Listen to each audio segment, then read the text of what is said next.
October 4th, 2021, 10 a.m. meeting of the Johnston County Board of Commissioners. I now call the meeting to order. As customary, we say a prayer and a pledge.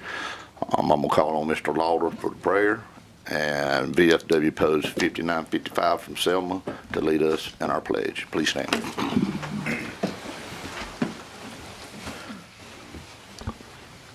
We'd all bow our heads.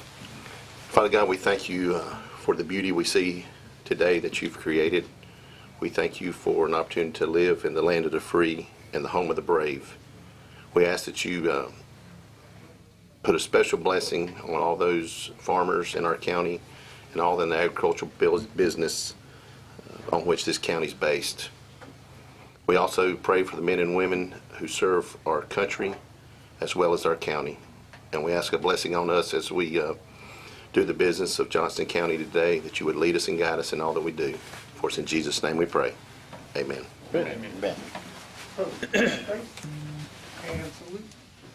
pledge allegiance to the flag of the United States of America and to the republic for which it stands, one nation under God, indivisible, with liberty and justice for all.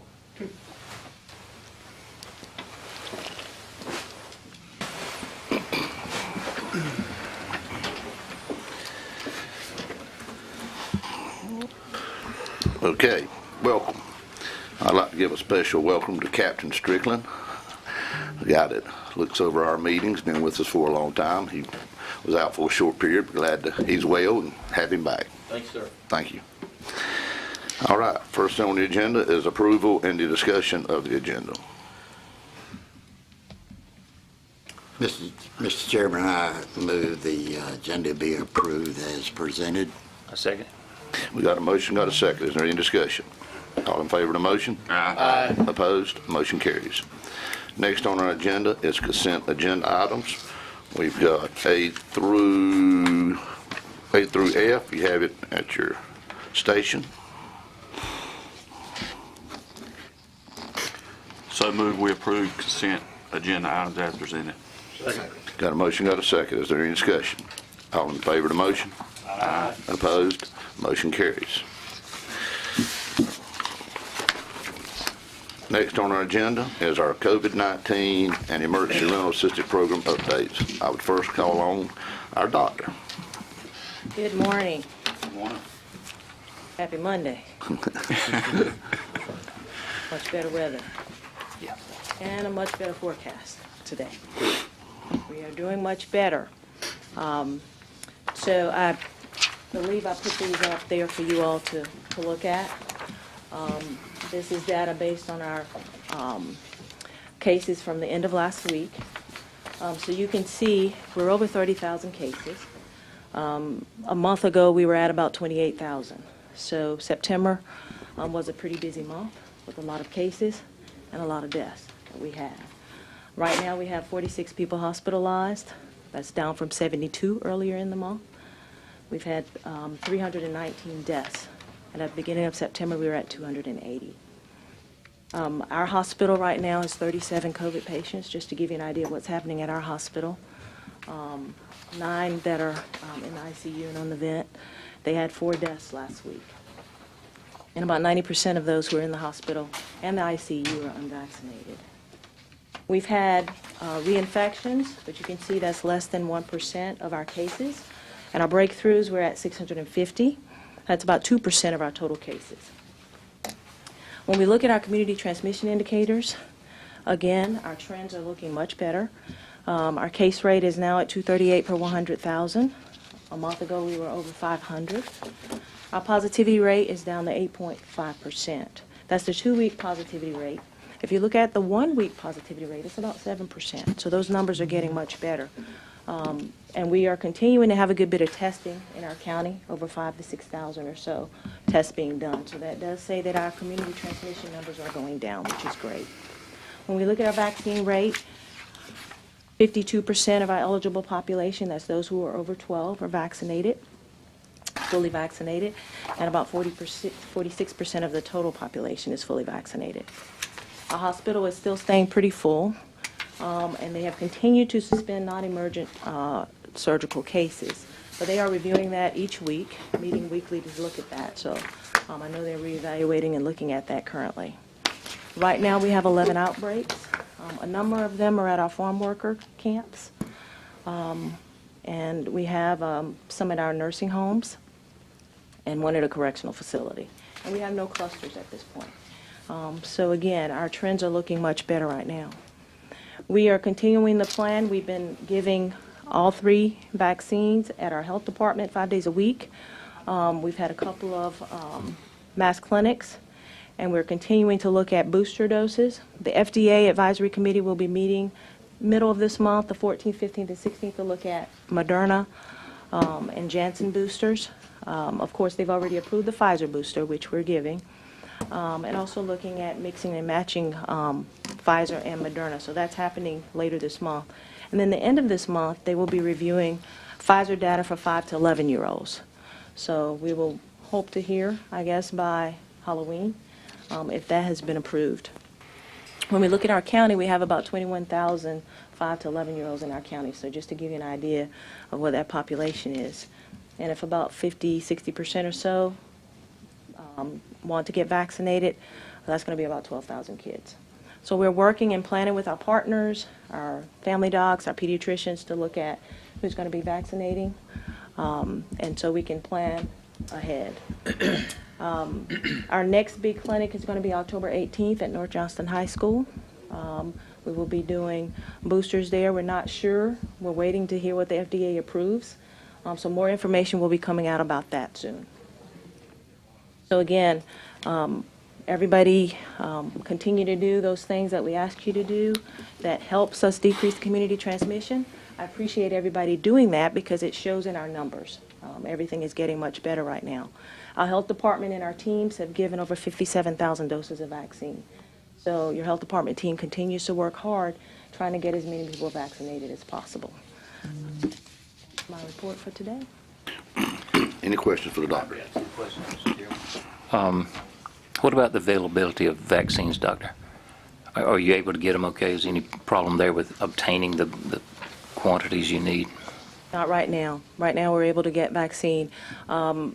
Previously, they had changed how we were ordering vaccine.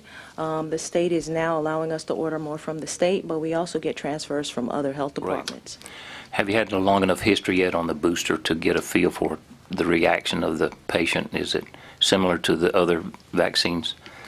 We have. That's what we're seeing, that we've seen people have some similar local reactions. We've had a couple of people who've had more severe reactions, but that's been the same as what we had with the other doses. Okay, good. Thank you. Any more questions or comments? Not, thank you for the update. Thank you all. Thank you. Next, we've got the ERA program update from Finance Director Chad McClam. Good morning. Morning. As you know, we have the ERA, and then we have a community development block grant that we started around the same time. I'll give you a quick rundown of CDBG, which is mortgage assistance, and that first tranche was $900,000 for CDBG. So far, we've spent $406,896 of CDBG, and we have $493,000 available, and that runs through June of next year. Have you, all the applications, have they been through? Have you been through all the applications? We here between DSS and Finance are going through those applications that we've received. Yeah.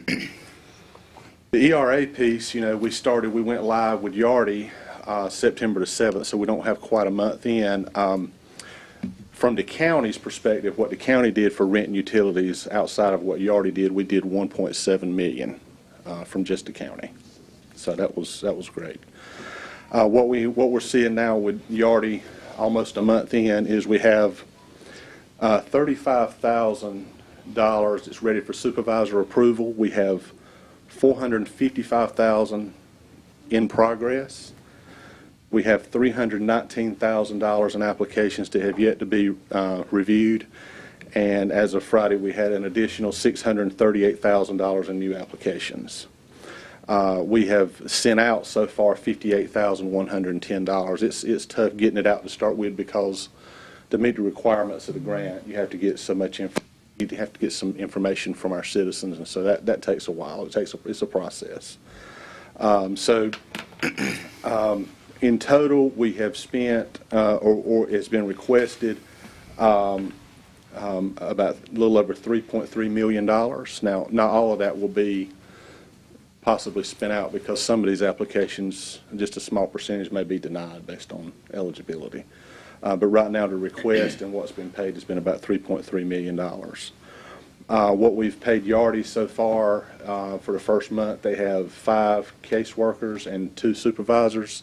So $70,000 is what we paid Yardy for that work for September. And then we had a $25,000 one-time setup fee, and then 1/4 of the software payment that we had to pay for the first month, which was $34,000. And if for some reason we stop the process, it goes by quarter, we will not owe the remaining part of the software that we're currently paying on. So we estimate we have right now about $10.3 million available of the first 2 tranches of money that were allocated to Johnston County, which was the ERA 1 and the NC Pro 1. So I think it's been a pretty successful first month. We just got to get everybody, all the applications processed and get everybody compliant, and then we'll start sending out even more payments. And that's all I have for right now for the first month. Any questions or comments? Go ahead, Coach. Oh, I was going to say the quick question on the CDBG grant for the mortgage. I think you said we had 400,000-ish that we've processed. Do we have applications pending for the other 900? Yes, right now 500 or 400? We do. Okay. We do. They're coming in every week. Okay. We anticipate spending every bit of that mortgage money between now and next June. And then I know we're only a month in on the other program with Yardy, but are we kind of tracking what we were hoping to process? Yeah, I mean, we have right now just either in process or new applications or ones that need to be reviewed. We're at $1.5 million for not even a month in, so we're pretty happy with that progress so far. You know, the money is slow going right now because it's new for everybody, and so what we have to get from our citizens to be compliant, it takes some time. That was my question, Chad. To go from new application to in progress of payment, what's a realistic time frame? Well, you already originally told us, and I think it's going to, once we get into sort of more of a groove, I think from the time from the application to payment, it's been, would take about 2 weeks. That's assuming the applicant has everything they're supposed to have. Yes, sir. Okay. And so but there are some issues with making sure we get everything we need to have. And when it's online and through the phone and not necessarily in person with a lot of these applicants, the ease of the ability to apply is there, but still we have to have some information. So that's what slows it down. I was going to also tell you we have 1,324 registered users on our system and 1,208 cases. And that's broken down by tenants, 1,057 of those 1,208, 87 landlords, and 64 representatives out of those 1,208 cases. Any more questions or comments? Mr. Chairman, I just want to make a comment. I want to thank Chad and his team for all their work on this. This was a massive task. It sounds like a simple process. You get a grant and we disseminate that money out to the public and everybody's happy. But it was really a daunting task to put it all together and stay within the guidelines of the grant requirements. And the DSS folks worked very diligently, and Chad's team worked very well in getting this done. So very happy with the process. We appreciate the headway that we've made, and ultimately we all want to get it out to the citizens that need help. But it's just a process we have to go through. Yeah, there was a September 30th deadline to have some of these funds committed. I think that what we've seen is that the federal government has extended that deadline, and I think we're good. Plus the amount of money that we have that's been put out and waiting for processing, I think we've met our goals for that. Good job. Right. Thank you. Thank you. All right. Next is public comment. But before we get to that, I'd like to recognize we got Mayor Raines, Princeton Mayor, with us. I don't know if there's any other elected officials. I believe that's all I see visiting with us today. public comments. First of all, we've got Pastor Ray Carr from the Baptist Church Center of Clayton. I'd like to request the board to adopt a proclamation in recognition of church celebrating their 150th anniversary. Pastor, would you like to?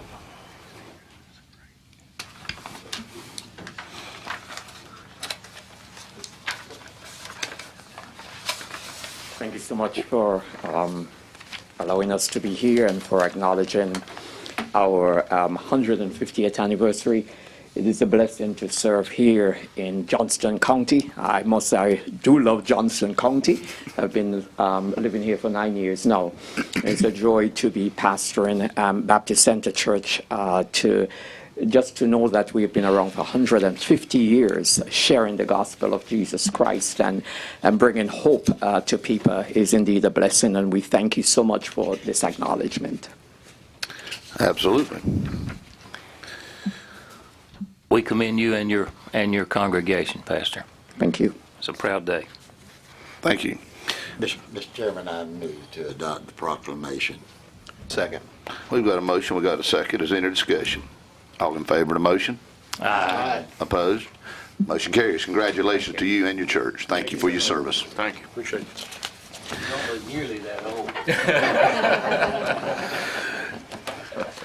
All right, we are still in public comment portion. This is a period where anyone in the audience who would like to address this board for about 3 minutes on a topic that is not on the agenda.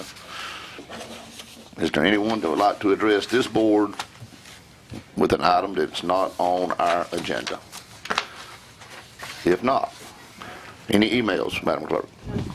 Oh, we do have one that would like to address this board. By all means, welcome. Good morning, gentlemen. Morning. I won't have the opportunity to be here this evening when you presumably end the hostage standoff of the past few months.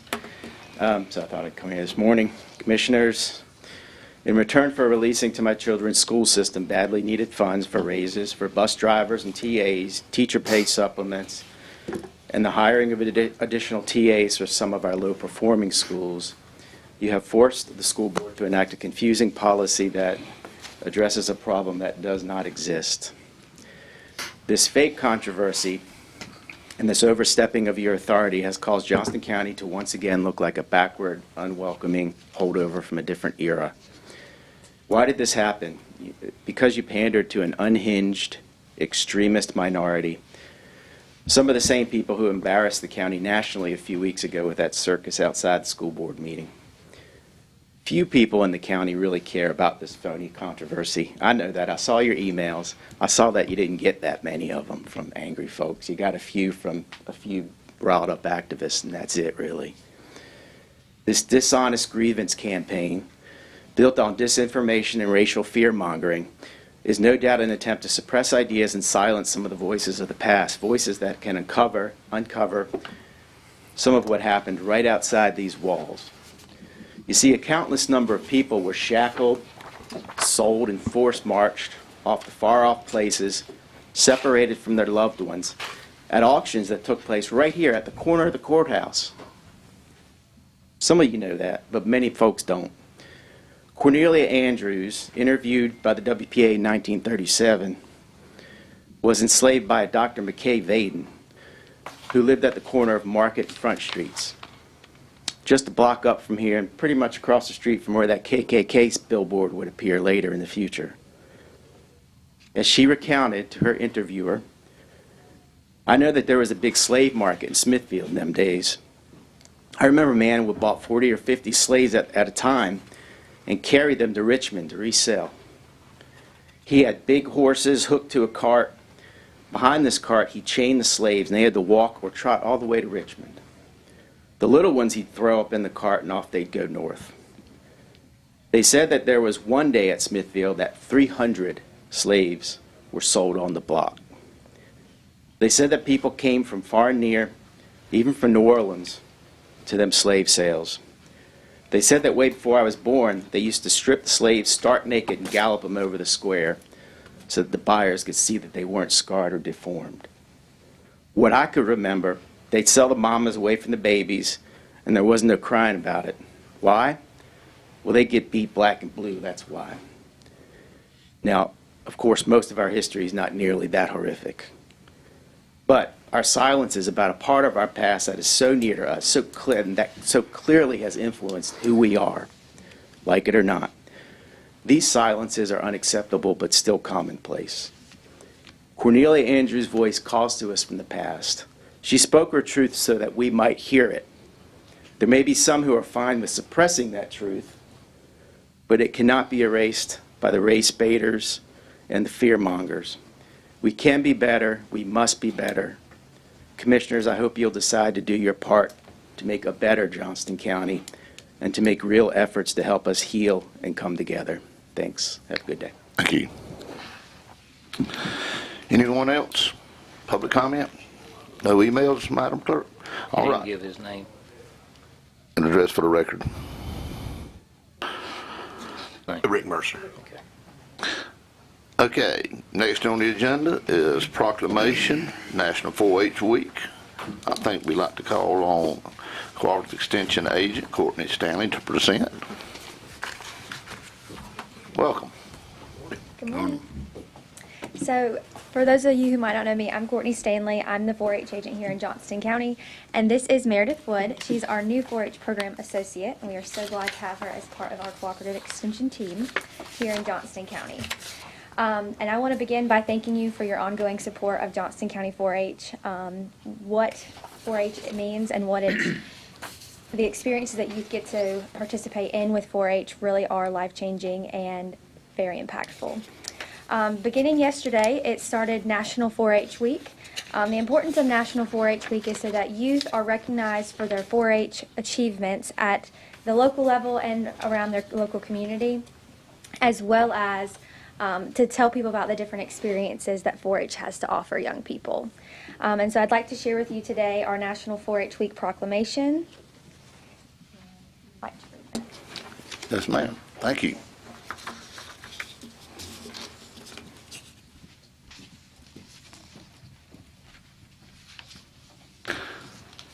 Okay. Thank you very much. You don't read that away. Do you mind? I'll read it. There's somebody. I think Put it up there, got my eyes. I wasn't sure if we were reading or if they were reading. Yeah, we'll read. We'll be glad to. I would, before you get started, I know we have at least one of 4-H alumni still active, and I know Tyrus Clayton out in the hall is active. I'm not sure if he was an alumni or not, but I know his family's heavily involved, so just wanted to recognize those folks before we read the proclamation. And I'd like to throw in, I was in 4-H when I was a kid, but most recently, the 4-H sponsored youth livestock has been really impressive to me. And I've witnessed kids, our bank had given scholarships, and I've been through whole generations almost. And I've seen how those kids have responded and really taken on responsibility and grown up through that program. It's been great. Absolutely. Mr. Harris? Absolutely. The National 4-H Week Proclamation reads, whereas 4-H youth across the nation are leading efforts to solve problems in their communities and make a difference in their futures, and whereas 4-H is the largest youth development organization in North Carolina and the largest in the nation with over 6 million participants. And whereas 4-H in North Carolina claims 260,000 youth members and 13,000 volunteers, while Johnston County's 4-H program numbers are more than 5,528 members and more than 40 volunteers. And whereas 4-H, as a part of the North Carolina Cooperative Extension System in the North Carolina State University and NC&T State University, is a program where where youth learn through opportunities that can provide them hands-on experiences in 4-H's mission, mandates of science, engineering and technology, healthy living, and citizenship. And whereas 4-H has connected youth and their communities to the innovative research and resources from the nation's 112 land-grant universities and colleges for more than 118 years. Now, therefore, the Johnston County Board of Commissioners do hereby proclaim October 3rd through the 9th, 2021, as National 4-H Week in Johnston County. We urge the people of this county to take advantage of the opportunity and become more aware of this special program that enhances our young people's interests and their futures as a part of the Johnston County 4-H Youth Development, and to join us in recognizing the unique partnership between our county and our state university system, adopted this 4th day of October, 2021. Second. That was a motion, right? Yes, sir. Okay, thank you. We got a motion, we got a second. Is there any discussion on the motion? If not, all in favor of the motion? Aye. Opposed? Motion carries. Congratulations. Thank you. Thank you for all you do for us.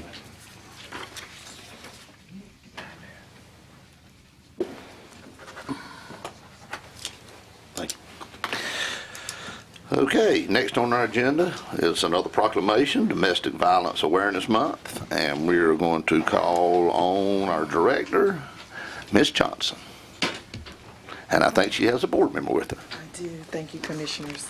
I'll let you introduce your board member. Thank you. I am Kay Johnston, the Executive Director of Harbor of Johnston County, and I have with me this morning Ms. Ruth Anderson, who is our chairperson. Morning. Thank you all again for your continued support. I cannot say that enough. It is because of your support, the collaboration between Harbor and the county agencies, such as Johnston County Public Health, Johnston County DSS, Johnston County Sheriff's Department, the Magistrate's Office, local law enforcement, the Clerk's Office, and the DA's Office ensures that the following can occur within our county. Individuals within imminent danger will have a place of refuge and a temporary shelter. Individuals seeking to file a domestic violence protective order Sunday through Saturday from 8:30 a.m. to 11 p.m. will have a court advocate to aid them in completing that order and to ensure its accuracy. Individuals who seek counseling for their trauma will receive therapy at no cost. Individuals who are mandated to attend support group from our local Johnston County DSS will be able to complete a 10-week curriculum that will allow their children to remain in the home.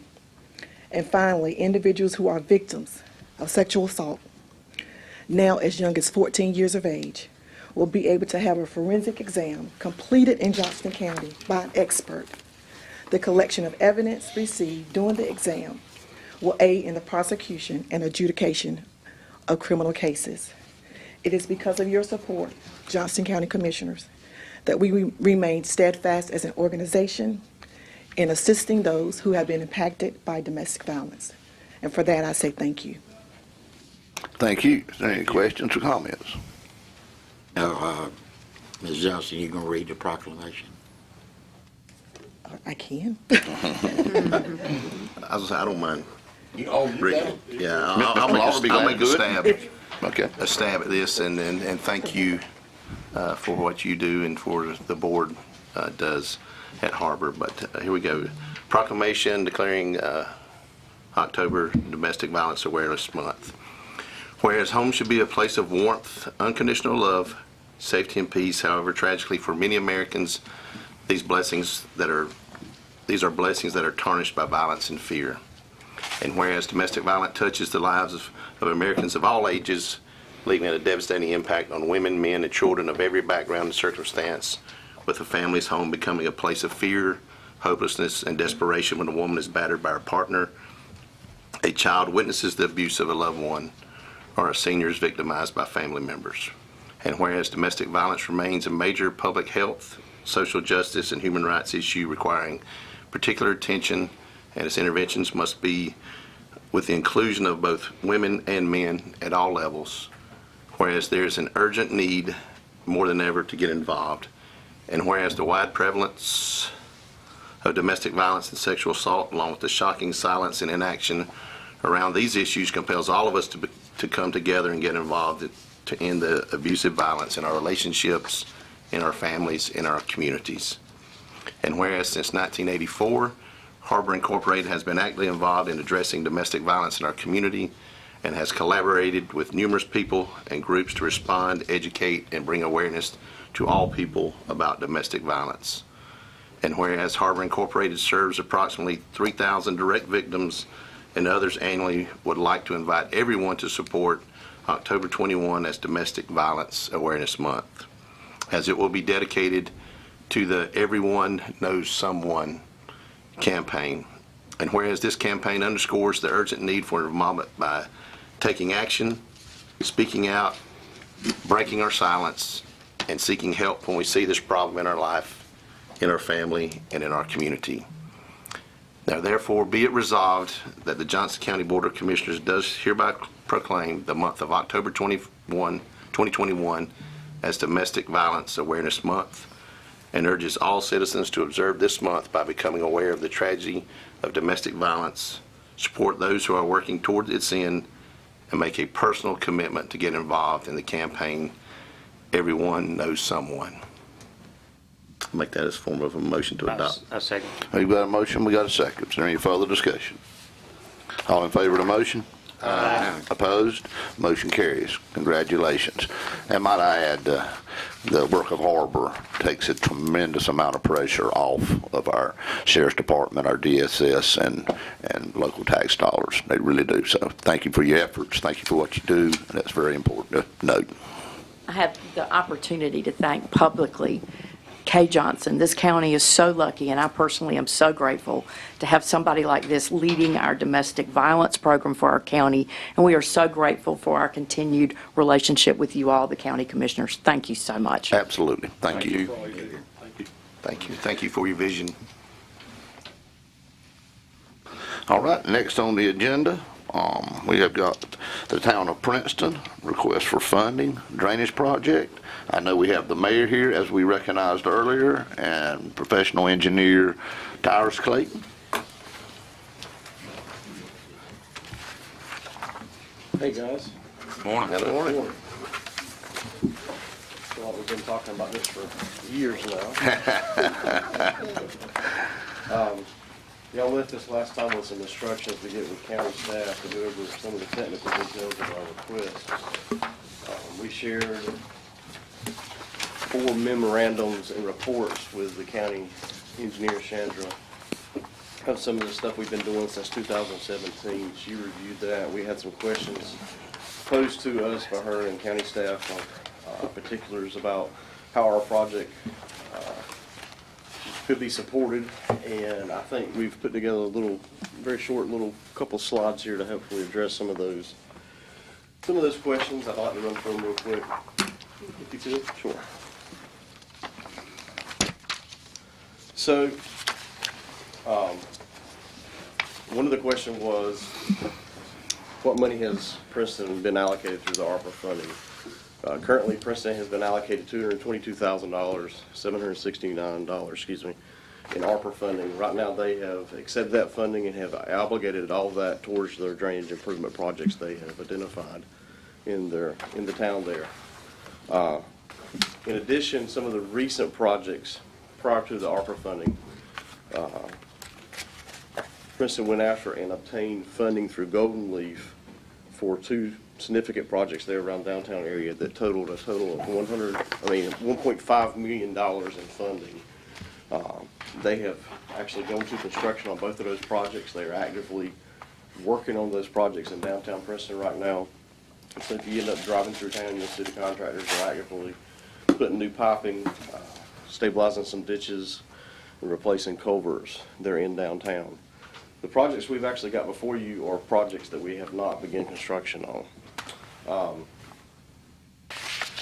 In addition to that, Princeton does plan to pursue additional fundings as they become available through the federal government and through different avenues to fund some of the future needs of the town. As you're well aware, some of the monies we've presented to you are going to exceed the requests that we've got before the county right now, greatly exceed that.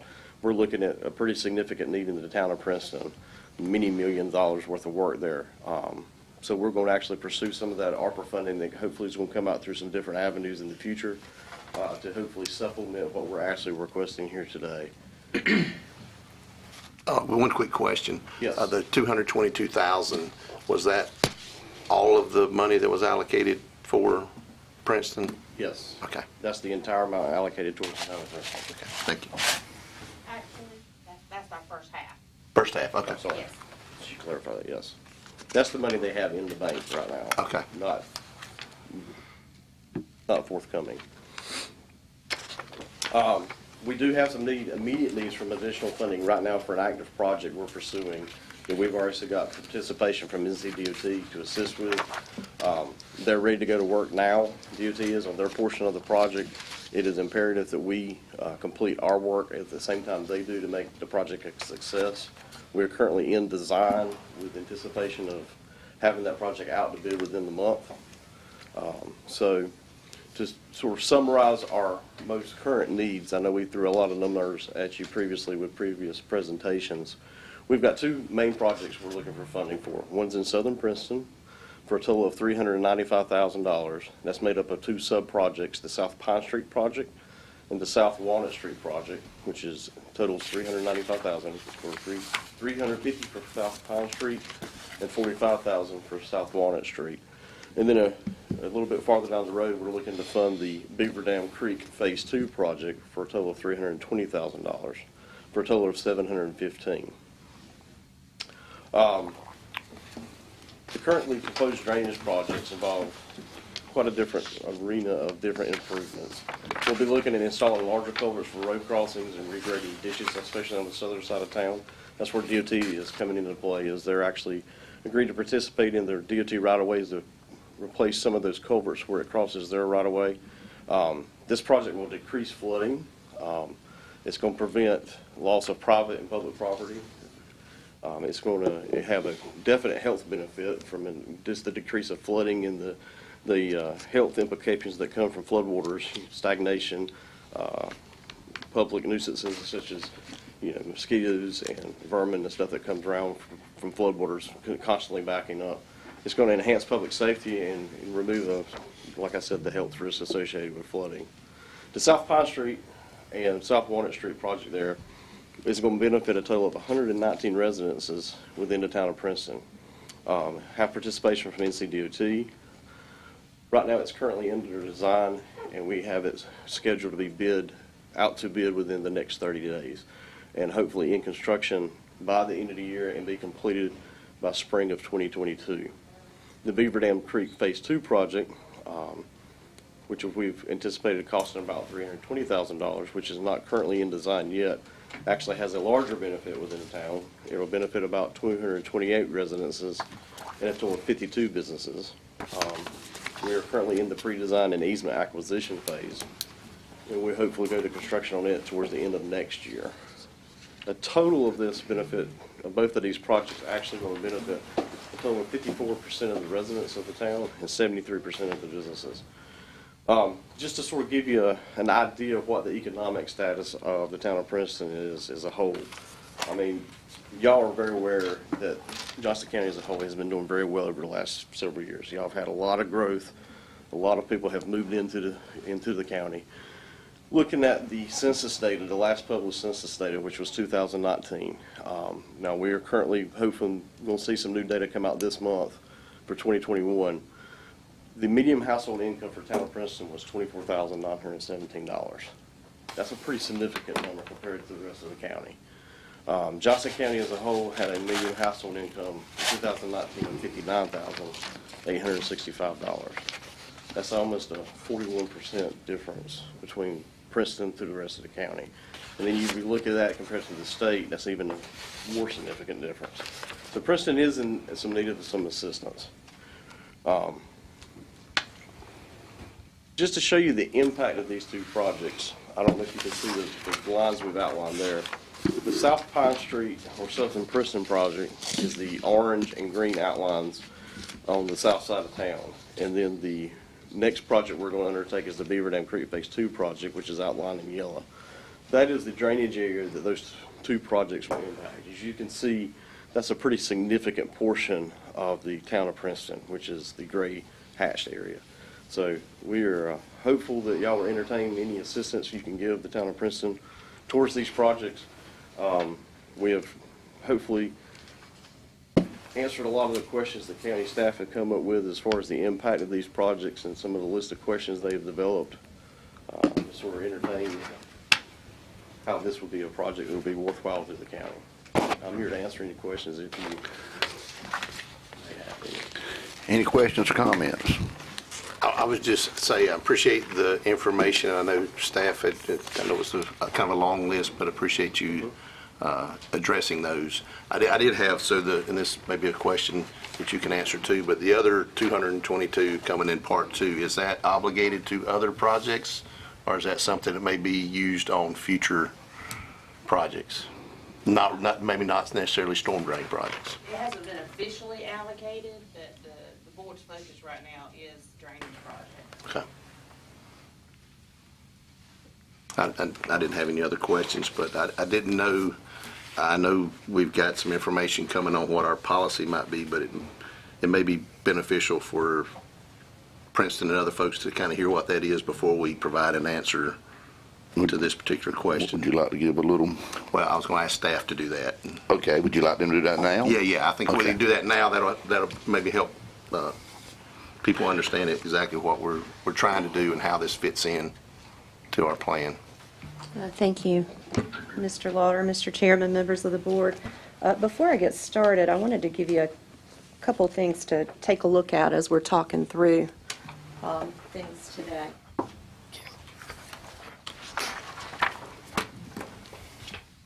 Thank you. Thank you. Thank you.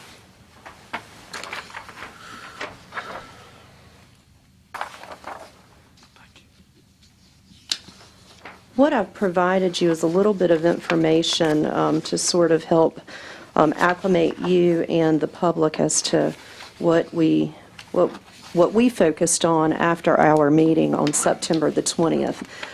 You gave us instructions to come back to you with a framework to help you in addressing these funding requests that may come before you, and that's what we attempted to do. The first page that I have for you talks about the use of funds, what ARPA can be utilized for.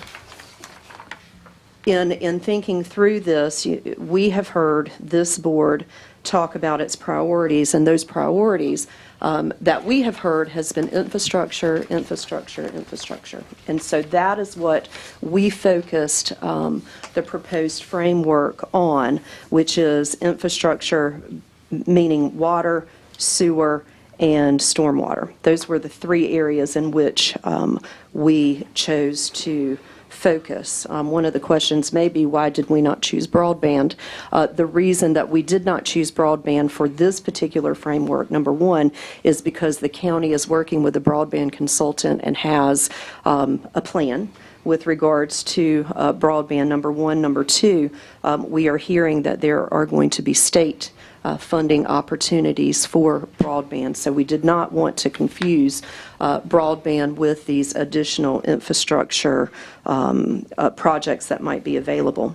The second page of what I have given you, some of you asked for this information, and hopefully this will be helpful to you in understanding what state appropriations came down by town.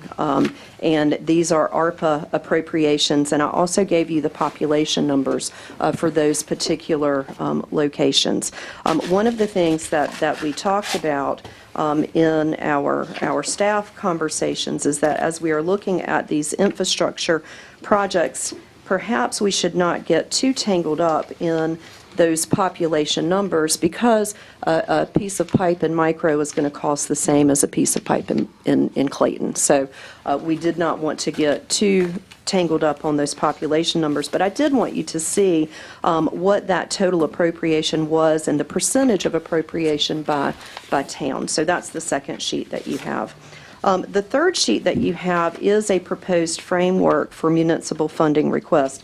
And I'd like to thank Chad McClam, Martha Lassiter, Chandra Farmer, Paula Woodard, and Rick Hester for sitting down and having some conversations about this and what could potentially work for a funding framework if that's the direction that you chose to proceed.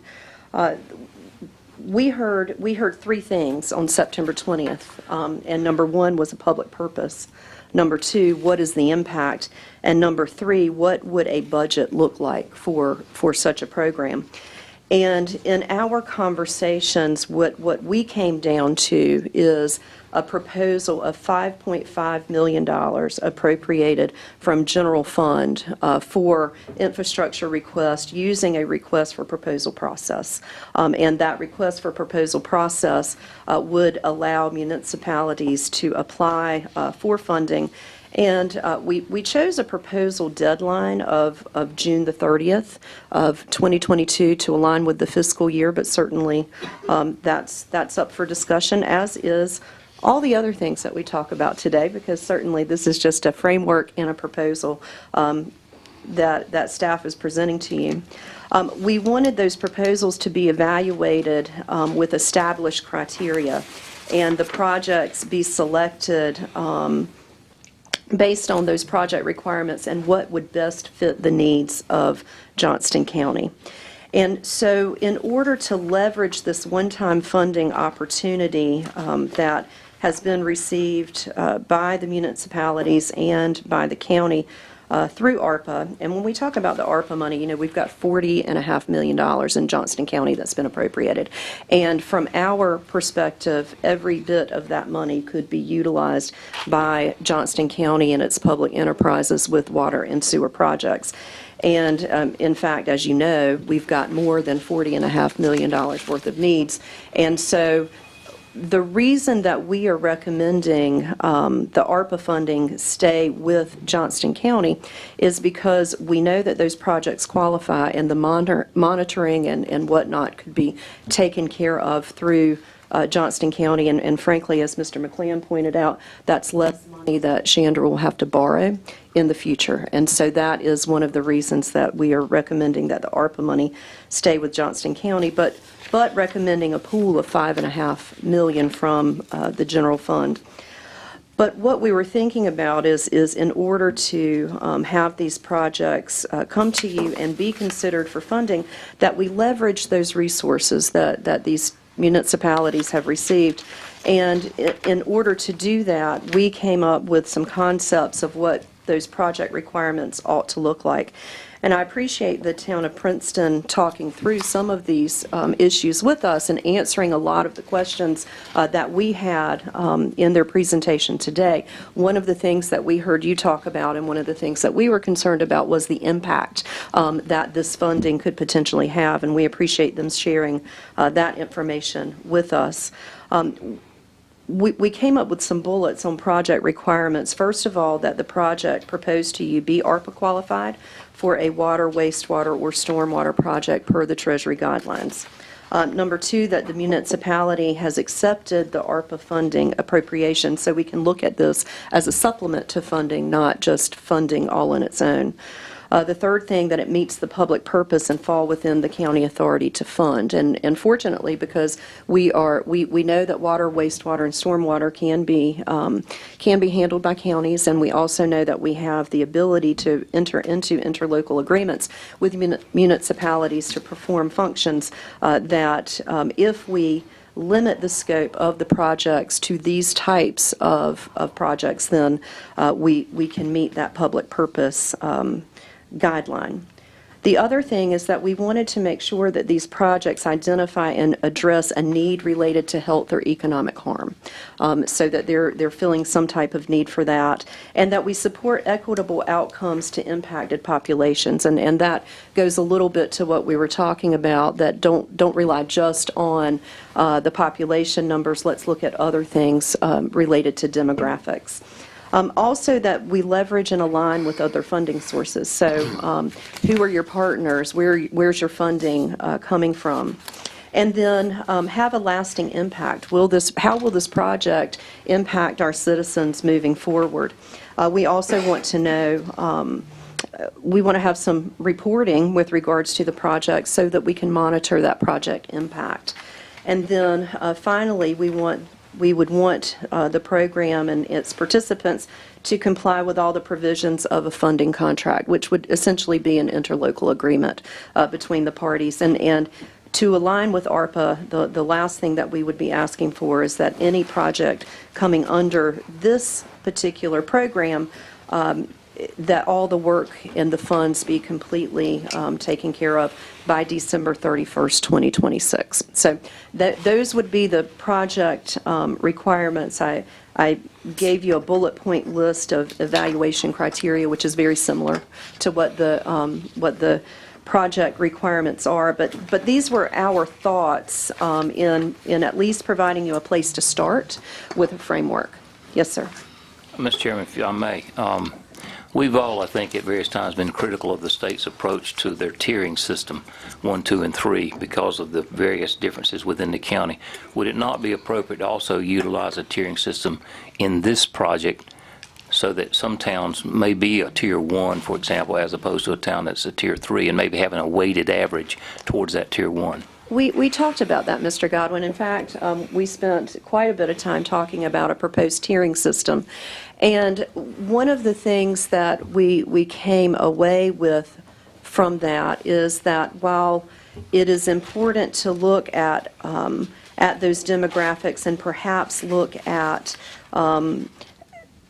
those particular things, the fact of the matter, number one, for us, at least from a staff perspective, and again, we will do whatever the board requires us to do, one, the administration of that would be difficult, and two, again, with the limited scope of projects that are available from an infrastructure perspective, what we thought is if there was first of all, that the municipality has to have accepted their ARPA funding. If they didn't, they wouldn't qualify for the program. And number two, if we did it from a request for proposals perspective, and there's a deadline, you can evaluate all of those proposals at one time, and then you can make your funding dependent upon the project before you, looking at impact, looking at demographics, looking at leveraging this one-time infusion of funding and supporting those equitable outcomes for those impacted populations. That would fall within the criteria you've already established. Yes, sir. Right. That was the thought. Ms. Lesher, on the second page there were appropriations on your handout. Yes, sir. What is that number, appropriations? The appropriation is the ARPA funding that was appropriated to the individual town. For example, if you look at Princeton, based on the information that we were provided, the ARPA appropriation total is estimated to be $410,000, and it comes over 2 years. So you get one appropriation now and then another appropriation next year. Okay, so your basis of your percentages of total appropriation would be applied to the 5.5 million? No, sir. That is not the concept. That has nothing to do with it. This was information that the board had requested, and you can see where some of those numbers are a bit skewed. For example, if you look at micro, their appropriation was $160,000. And out of that 18.9 million, they didn't even get 1% of funding based upon their population. And that's where, in our staff conversations, we were talking about a piece of pipe costs what a piece of pipe cost. Yeah. And so perhaps that was not the most equitable way to take a look at this pool of $5.5 million.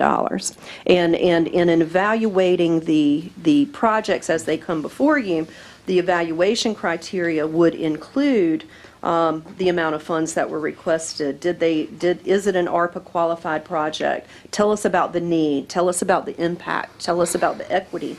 Who are your project partners? Do you have the organizational capacity to deliver on the project? So what's your budget? Those were all kinds of things that we thought would be important in looking at these projects as they came in for review. So the 18,910,000, will be over a 2-year period, correct? That is correct, yes, sir.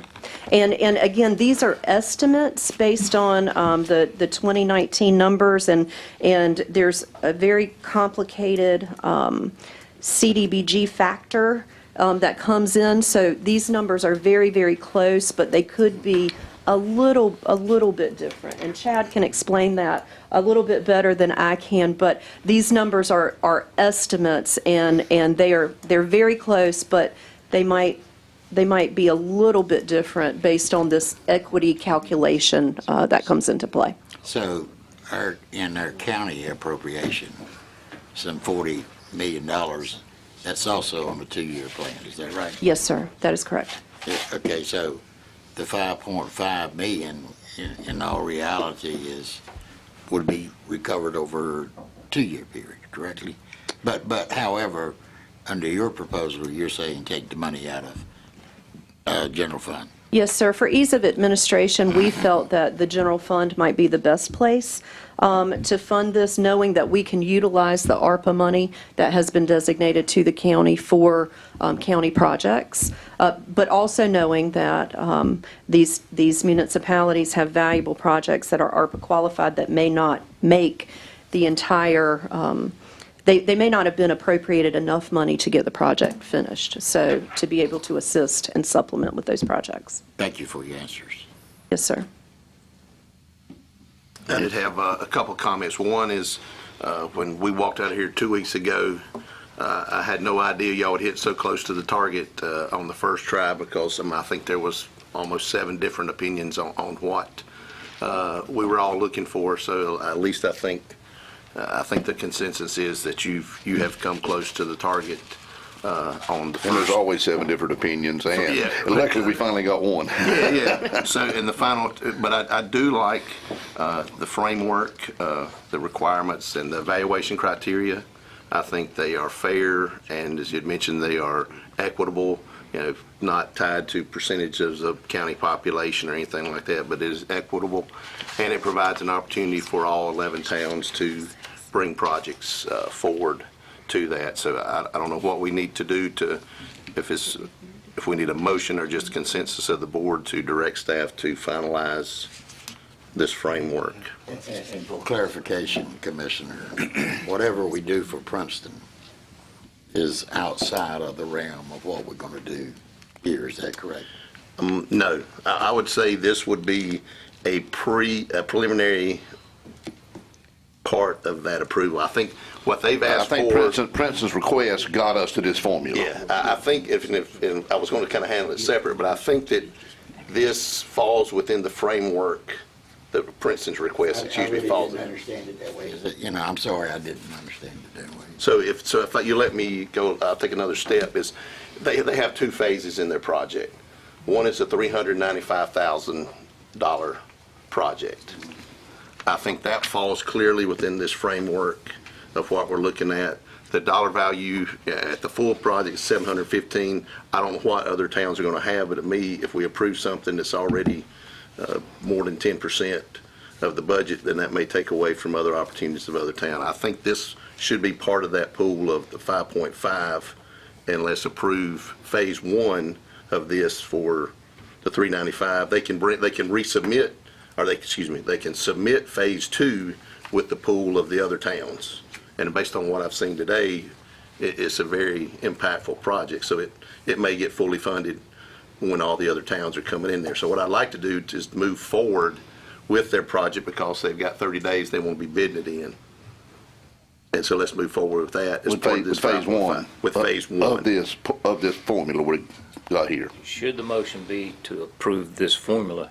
I was going to get and then that. let it fall under that. Well, that's what I was going to get to. If we're going to break this down in 2 motions, first of all, approval of this formula, and the second of all, approval of phase 1 of the Princeton project.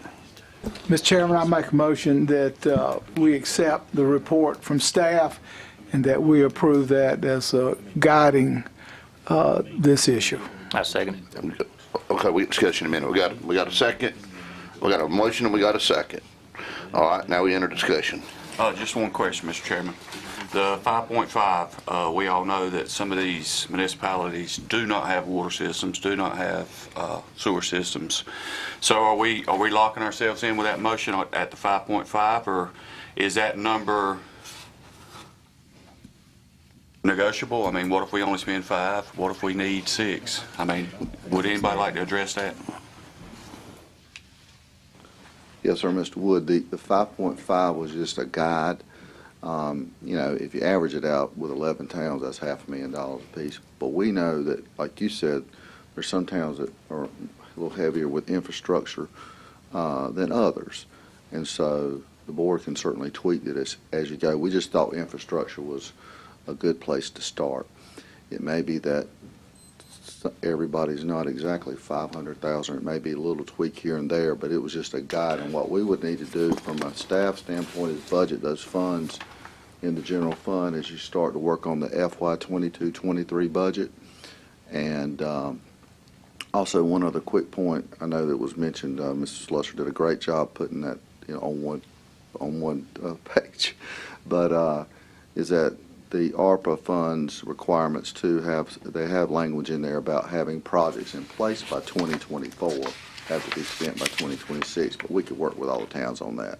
But your point is, this is just a guide, and if the board wanted to tweak the infrastructure part, you certainly can. That's up to the board, but that's where we thought it was a good place to start. Right, and in some of these other towns, it might not have anything to do with sewer or water. It could be any other project as long as it falls under the ARPA guidelines. As we grow and the towns grow, infrastructure is the key.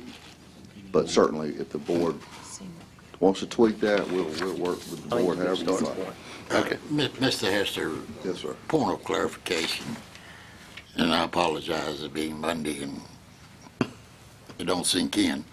But what we're saying is, in regard to Princeton, that they will be able to submit their phase one accordingly, and then it will come out of this pool.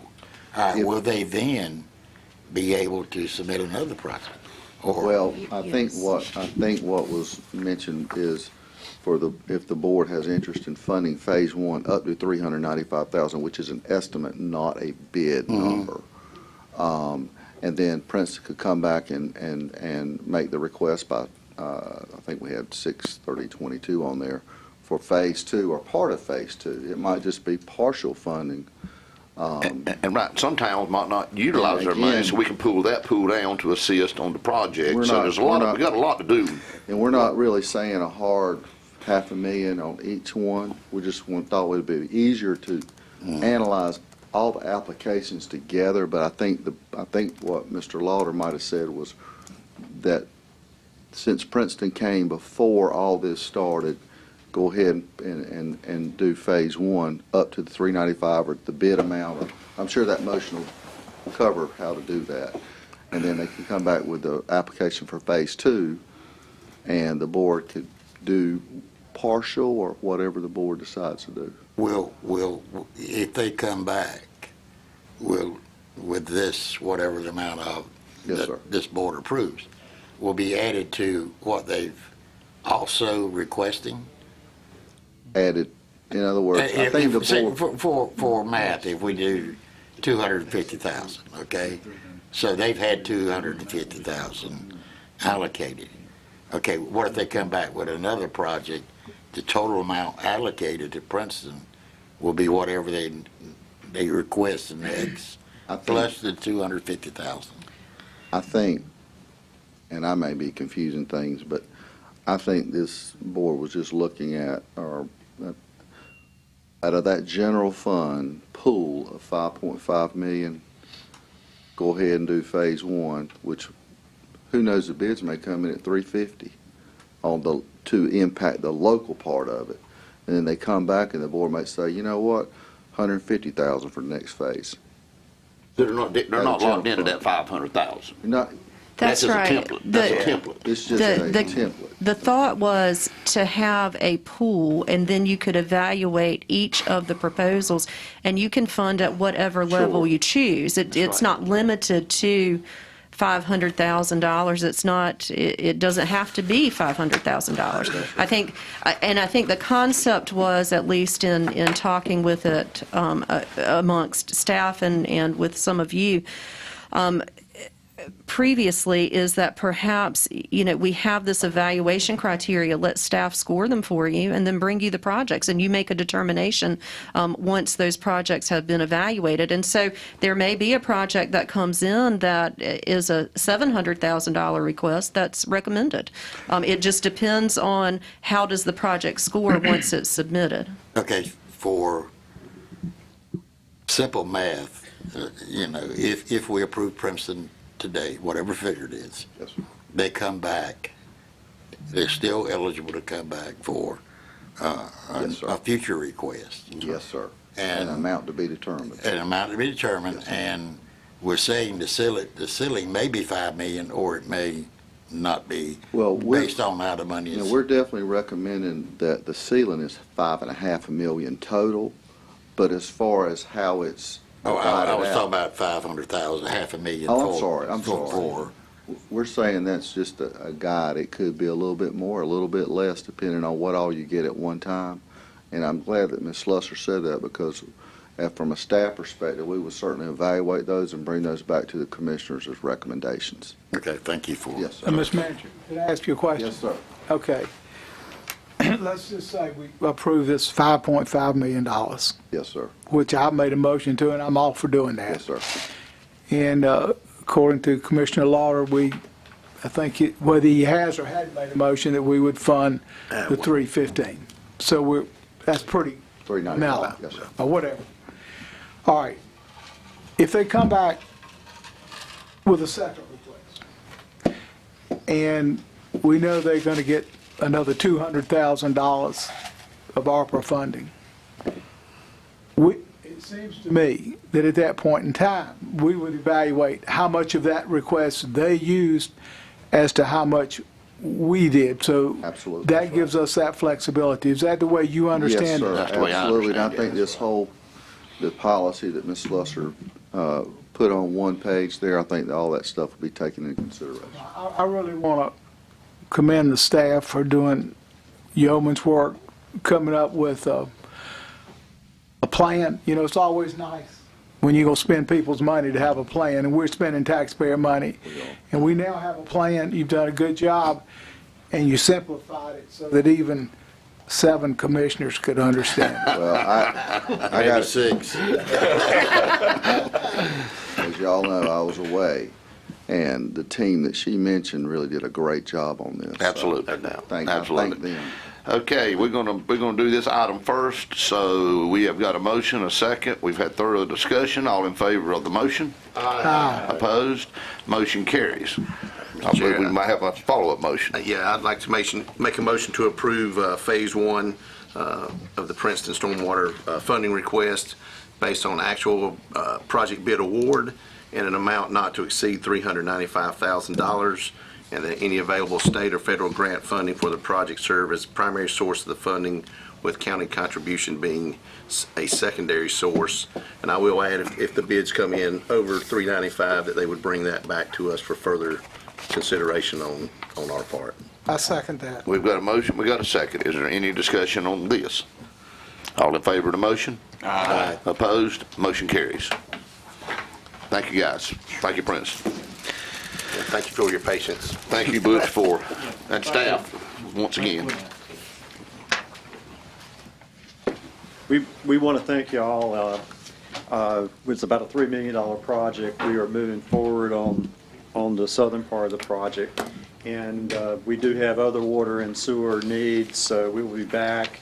And we are approaching other funding sources as well. So thank you for putting the seed and making this project move forward. Yep, and we've got a template to go by, so we look forward to it. Thank you. Thank you. Next on our agenda is an Alliance update to the board. Alliance Executive Director Rob Robinson has requested to update the board, and I believe he has a board member with him also. I do. Good morning, Mr. Chair, Commissioners, Mr. Manager. 2 board members. 2 board members. Oh, yeah, 2 board members. Oh, yeah, yes, I do. I'm sorry. I didn't forget about that, Former Commissioner Goddard. representative to the Alliance Board, and Alliance Board member, a former commissioner. Welcome Yes. back. Again, Rob Robinson, CEO of Alliance. I do have Lee Jackson with me, who is a member of our board. He's been with us for several years and been a key contributor to our board. He is very active, and his knowledge and expertise around finance and business has been extremely valuable. And I also want to thank Commissioner Godwin for volunteering to be part of our board. You came in at quite the time. There's a lot going on with us, and would like to get an update. And he stepped right in and has been. Did they tell you I volunteered? I probably know how you were put on the board, but I'll use the word volunteer. No, glad to be here. Yeah, thank you. So I do have I'll just do a quick update. I know I only have 10 minutes about some key things that are happening with Alliance. Just as a quick reminder, we are what's called an LME MCO, serving the citizens of Durham, Wake, Johnston, and Cumberland County with mental health, substance use, and intellectual and developmental disabilities. The LME in our name, again, it stands for Local Management Entity, and that's about managing care for people who are uninsured or underinsured. The MCO piece stands for Managed Care Organization, and that's about managing services for people with Medicaid. And I did it. All right, so again, there's a couple things that are happening. I think you know the state is in the midst of a massive transformation for how care is delivered for people with Medicaid.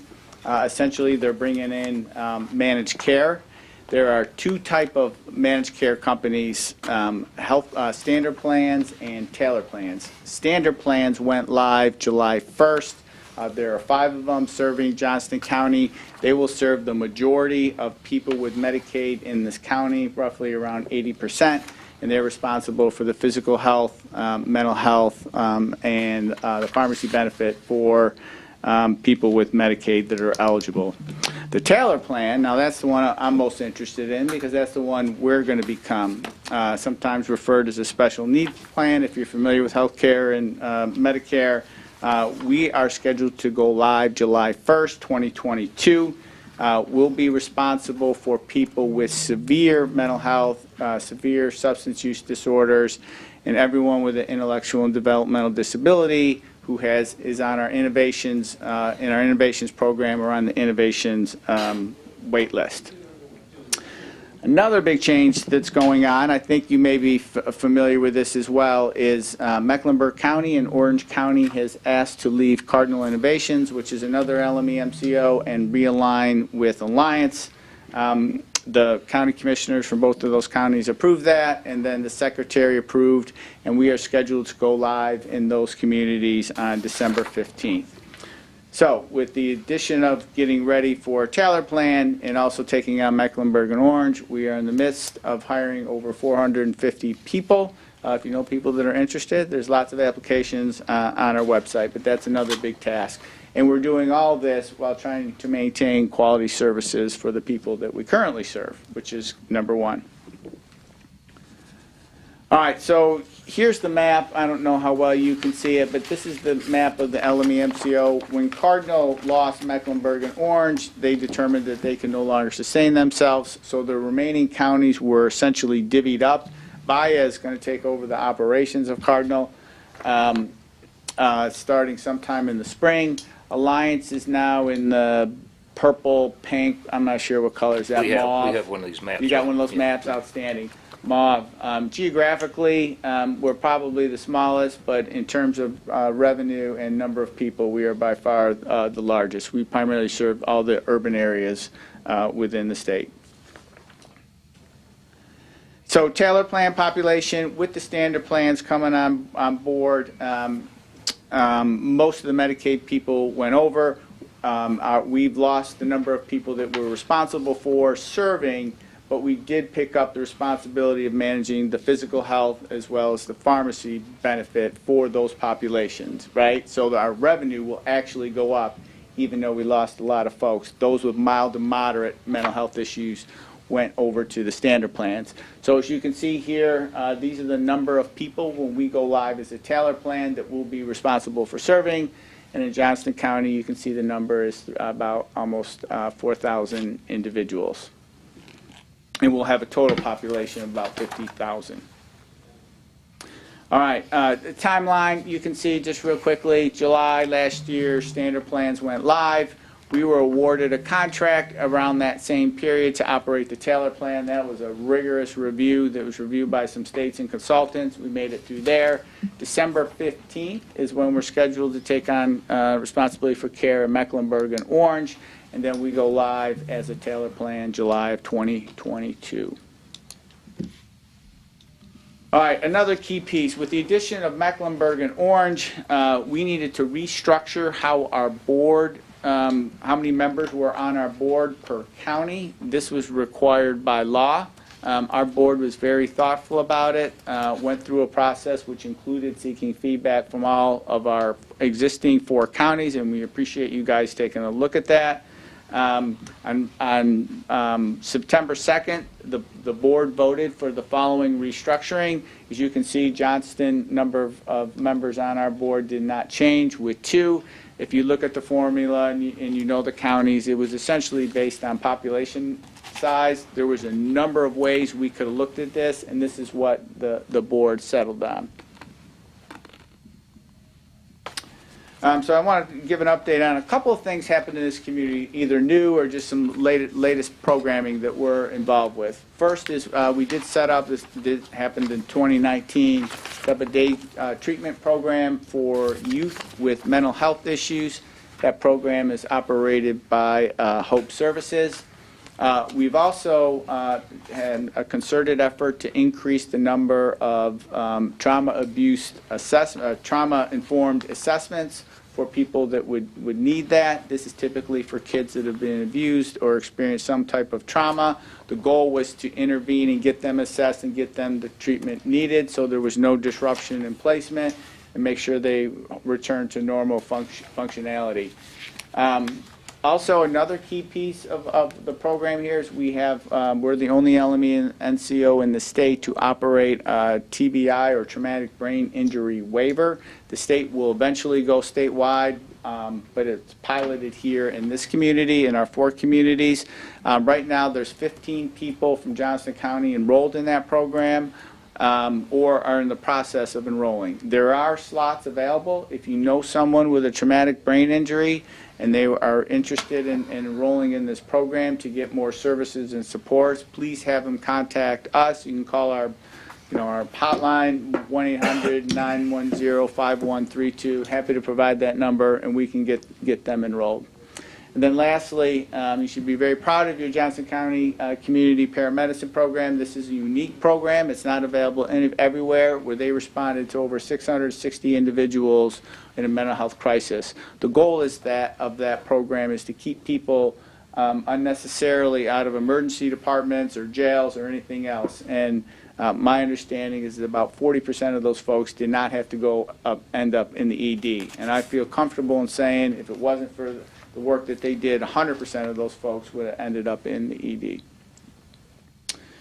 I think I don't need to tell you as well, there is an opioid pandemic, not only in Johnston County, across the state and across the country. We have invested heavily in programming.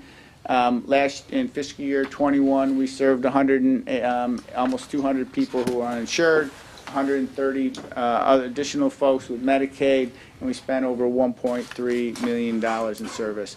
COVID kind of curtailed that a little bit. I expect all of those numbers to go up in the coming years. We have recently purchased a bunch of Naloxone kits. If you're not familiar with Naloxone, it is a very effective and safe treatment, life-saving treatment for those that are overdosed on an opioid.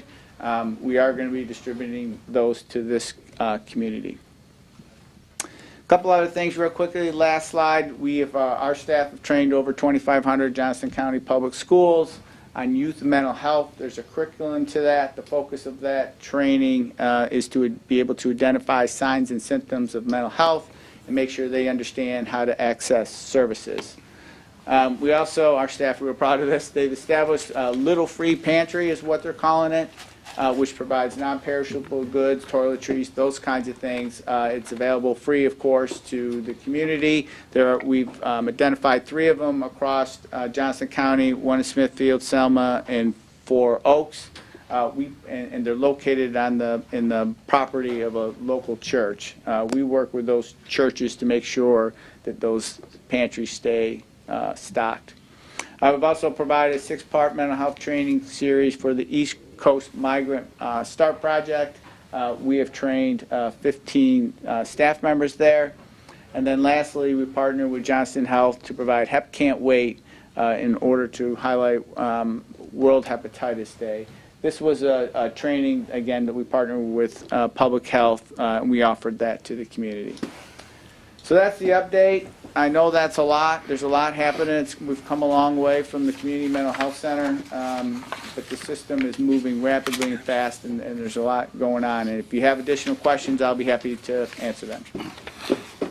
Any questions or comments? Chairman, I got a comment. I would commend our director on his leadership in going through that transition and adding Mecklenburg and Orange County.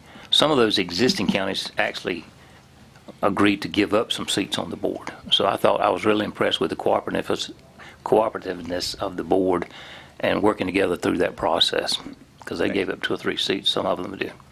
So it worked well. Mr. Jackson, you have anything you'd like to add, comment?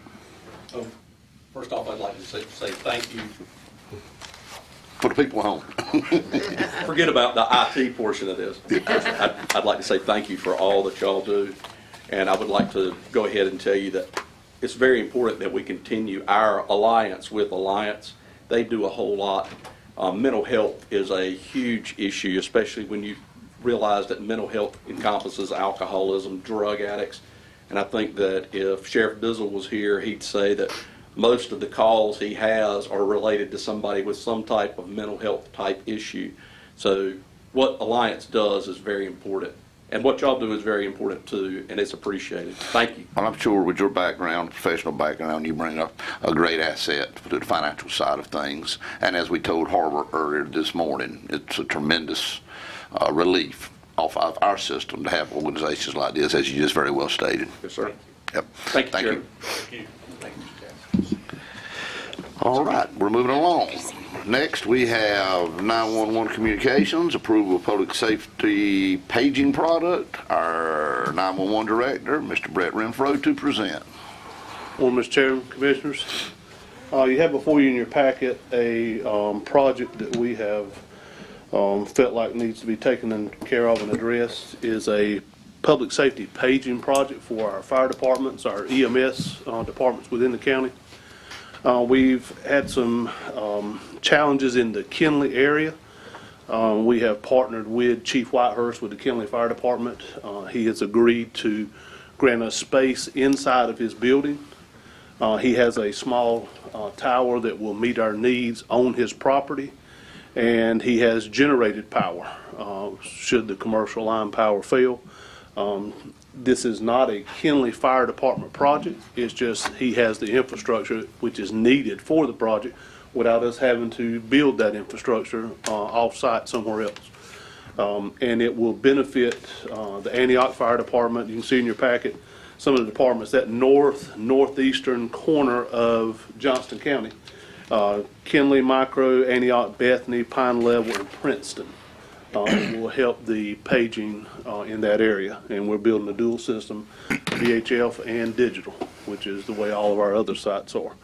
Communications International has submitted the bid that is attached to your packet, and it is all state 725G state contract pricing, and actually some of it, I just looked at the numbers myself, is actually under the typical 25% that is associated with state contract pricing, so we actually did a little better. And that is our current vendor, and they know our system and how it's timed out, and I think this is a project that we can do. I can do it within my current fiscal year budget without any needs for any additional funds. Mr. Chairman, I've reviewed this in depth, and it's a great project. I want to commend the folks at 911 for their extraordinary efforts to make sure that the county's covered well.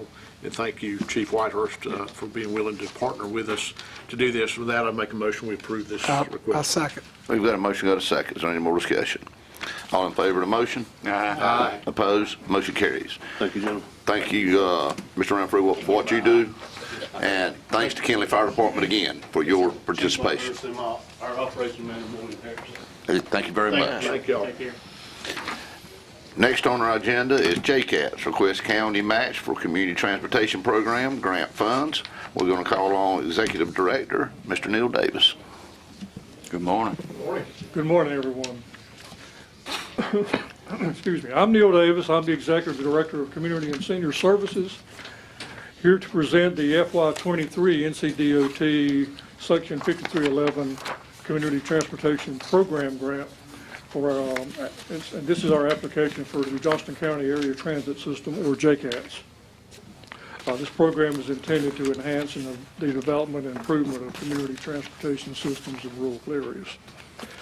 NCDOT is the agency to receive and administer these federal and state funds. These funds provide reimbursement for a portion of our administrative and capital expenses. Federal Section 5311 funding requires a local match of 15% of its administrative expenses and 10% of capital expenses. This year's, the FY23 allocation is $465,140. The capital request will be $542,095. And so as part of the application process, we're here to request that you certify that local matching funds have been pledged for FY23.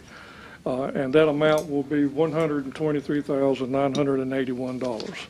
And so today I'm requesting your commitment to pledge that amount of local match for FY23 in the county's FY23 budget. With that support, the application will be presented to the Community and Senior Services Governing Board for their approval this coming Thursday, October 7th. A public hearing will be conducted at that meeting, and following that, the application must be submitted to NCDOT by October 8th, and upon approval from NCDOT, the effective date of the one-year agreement will be July 1, 2022. So in closing, I certainly want to thank you for your historic support of the Johnston County Area Transit System and all that we do, and would like to ask again for your support to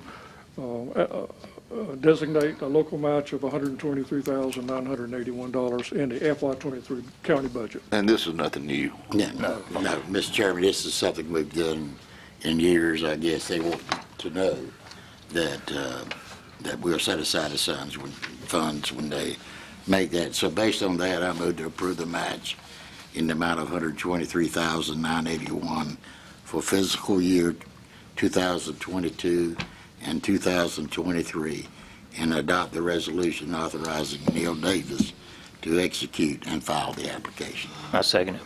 We've got a motion, we've got a second. Is there any discussion? I got one thing. Mr. Chairman, last week the Upper Coastal Plain RPO did vote to support this wholeheartedly for the DOT side, so it was approved. Any more discussion? All in favor of the motion? Aye. Opposed? Motion carries. Thank you very much. Moving along, next on our agenda is Parks and Greenways and Open Space, Cleveland Park contract for parking lot design. Director Adrian Neal to present. I want to come before you today and just tell you we have a contract from McGill and Associates to design a temporary parking lot and a water connection over at the Cleveland site. We've talked with Mr. Denton Lee, who was in charge of the Cleveland Community Recreation, which you allocated an amount to them to pay interest on that property while it was in their holding. They did not use it all, and they wish to convert it back. That money came out of the open space funds, and that money is what we would like to use for this contract for the temporary parking lot and temporary water connection for that area. GCAA will be working on a temporary field to be used over there. It can be used for football, soccer, multiple soccer games in that area. And we are having some questions on getting something over there so people see that it is a recreation area. We have had some folks that don't understand what we have gone ahead and we've got a parcel of land over there that can be used for recreation just because we haven't gotten anything on there yet. So in this will be a way that we can start moving towards getting at least some temporary facilities over there and having starting down the path to doing a master plan for the whole site. Now, with this temporary parking lot, naturally you need somewhere to park and do whatnot while we're still getting our master plan underway. This could potentially turn into the permanent parking lot with addition, obviously make it larger or whatnot. Correct.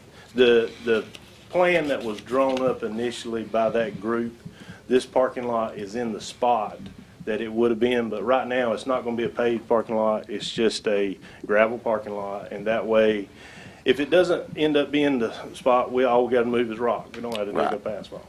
So that's what we're looking at today. Any questions or comments for Mr. O'Neal? Mr. Chairman, I'll make a motion that we approve the expenditure for the Cleveland Park contract for parking lot design. Second. We've got a motion, got a second. Is there any further discussion? All in favor of the motion? Opposed? Motion carries. I did also put a map for you gentlemen today.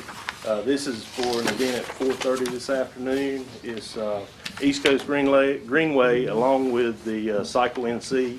As you know, Cycle NC will be going through Johnston County this week. So obviously be careful on the roads. They're going to be coming in on the 7th of October.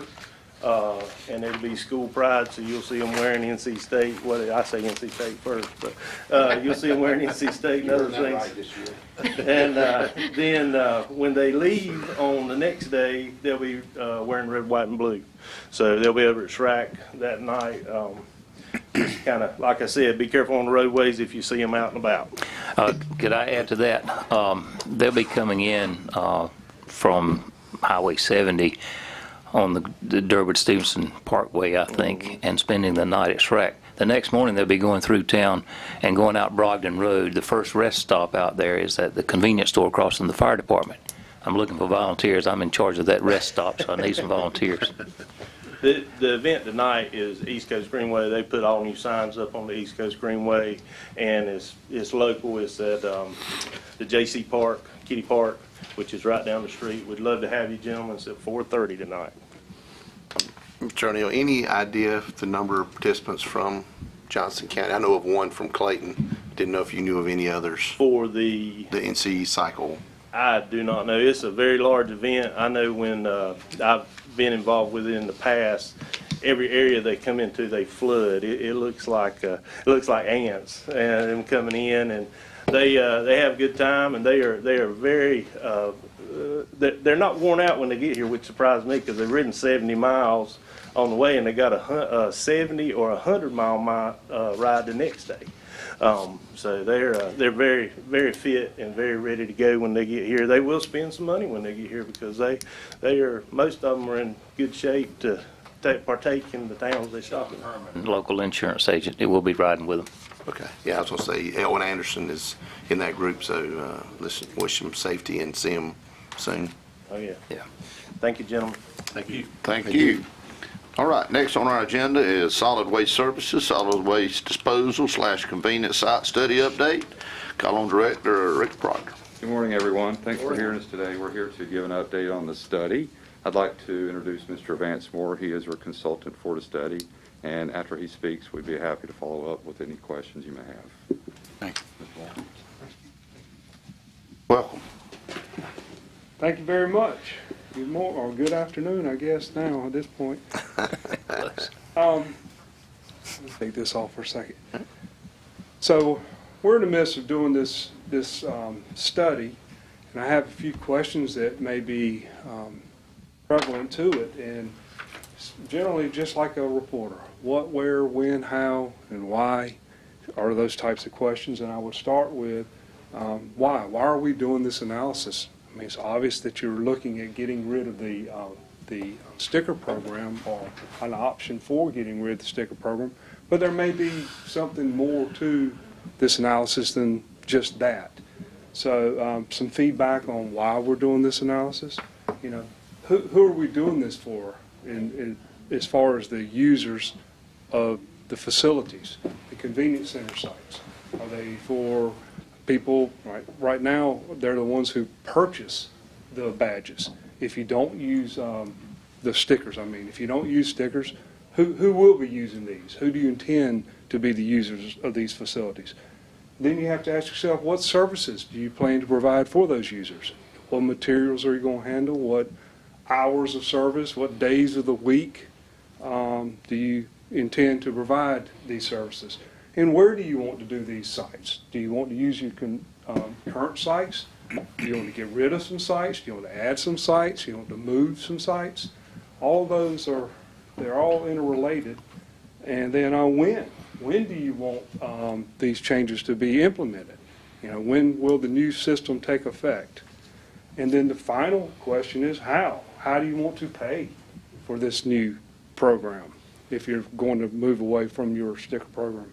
And the how affects the equity of the who's using it and what they pay and so forth. So these are all items that we need feedback for to do this study effectively.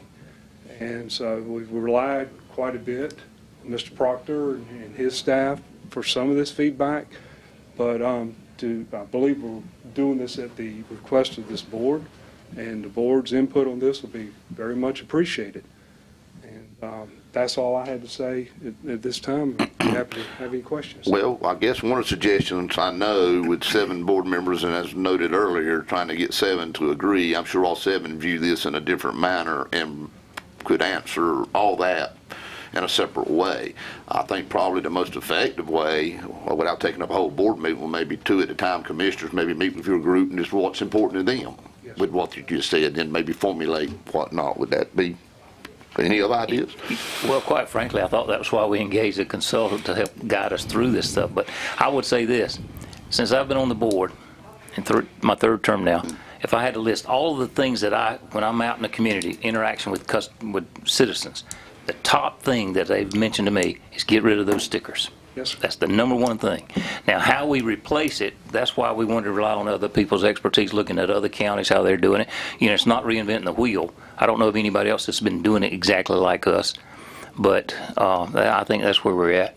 Yeah, and I'm with you. We discussed this for at least 8 years, 9 years I've been here, and that is the #1 thing I hear in my district, which I've got to respect. In other districts, they probably hear nothing about it at all. So, you know. Yeah, I was going to go to the other end. Exactly. I have had this right. many questions about it. And that's just the way we're district. That's what we're district for. We all have different constituents with different importance. Mr. Chairman, 20 years ago, when your dad was where you are, we were talking about Agreed. Let me ask you, Mr. Chairman, don't we have a We have a committee. We have a group. We have a group that will be glad to meet, schedule some meeting times. We'll make our phone calls on what's important to us, but just preliminary, what I've gathered over the years is, you know, there's some that want a convenient way to use convenient sites that's hassle-free to dispose of trash without a problem. Now, one of the main questions with this board that we're relying on you guys is it a form and a government responsibility like our school system, our sheriff department, and our DSS, or is it an enterprise fund as in our water and our sewer? And as we are doing it now, we're doing a little combination of both. It is enterprise, but we're also having to subsidize out of general fund money. And so I guess that's where we've got to work through the weeds and find out the funding mechanism. But yes, great suggestion, Mr. Browswell. We've got a 3-committee team that could work with you guys to help translate what is important to these board members. Yes, sir. We can If that will work for you. Sir, yes, sir. That would work. Just some feedback on this. Just doing this in a number of locations. There is no perfect system. Exactly. You have to take the you can't throw out the good for the perfect. That's right. And but we can certainly give you the pros and cons of each of these, and you can certainly help guide us on what is the more preferred method. And that would certainly facilitate moving forward with this if we could get some of that feedback. If that'll work for you, we'll put it together. Yes, sir. All right. Thank you. Thank you for coming. Any more questions? Just one question for this board. What was the timeline we had for? We did have that anchor down. 2023, I think was July 2023. So we've got some time. But if we have to add or delete some sites, obviously that's going to impact it. Right. Well, obviously, if we have to go into purchasing and construction, we would need more time to actually physically do that. That's right. Thank you. Yes. Okay. I got the feeling that number's on your wall somewhere, that date rather. Thank you. Next on the agenda, public utilities, 4 Oaks Wastewater Pump Station and Force Main evaluation. We're going to call on Director Farmer. Good morning. Good morning. The town of The county currently provides bulk wastewater transmission and treatment services to the town of 4 Oaks. We collect the majority of this wastewater flow at our equalization facility at 400 Foambrook Drive. And under normal operation, this facility pumps flow to the town of Benson, where the sewer is treated at their wastewater plant. We do have piping in place in the event of an emergency to pump it back to the county's facility. However, in order to accommodate future flow from the town of 4 Oaks, we are essentially right now maxed out our capacity that the town of Benson can accept at this time. So we would like to modify the station so that we can pump it in both directions simultaneous. Right now the option is one way or the other. We want to max out, number one, we want to max out the existing capacity of the existing facilities. And then we want to look at an ability to phase future improvements and what those would look like, which way will we get the most benefit for our buck. So the first phase of that is to conduct a study, have an engineering firm come out and take a look at it, give us these options and ideas of what we can do. The preliminary phase is $80,000, and we're requesting a capital project budget in order to proceed with that project. Make a motion to approve that. Second. We got a motion, got a second. Any further discussion? All in favor of the motion? Aye. Opposed? Motion carries. Ms. Farmer, have you ever missed a morning meeting since you've been here? Not too many. Okay. All right. Next on our agenda is Register of Deeds, refunds of excise tax. We're going to call on Councilor Jennifer Schuster. Mr. Chairman, I'll make a motion we approve that too. Second. We've got a motion, we got a second. Any discussion? I'm all in favor of doing it in due process. We haven't violated anything, have we, Council, by not actually stating it. Well, you know, the statute says that you are to have a hearing to consider the matter. The matter was called. It sounds like it was considered, and you have a motion. So done. Well done. Got a motion, got a second. Any further discussion? All in favor of the motion? Aye. Opposed? Motion carries. Thank you for your presentation. Yes, sir. The easiest one all day. Well, we got you again. Next item on the agenda is consideration of option to purchase Cox property. Mr. Chairman, That is I'll make correct. a motion that we approve the option to move forward with the Cox property purchase. I second the motion. We've got a motion and we have a second. Is there any further discussion? Mr. Chairman, I have some discussion, if I might. I have, at an inquiry from a member of the press, I put together some thoughts, and I'd like to state those thoughts now as a matter of record. First, let me say I have a lot of confidence and comfort in my fellow commissioners.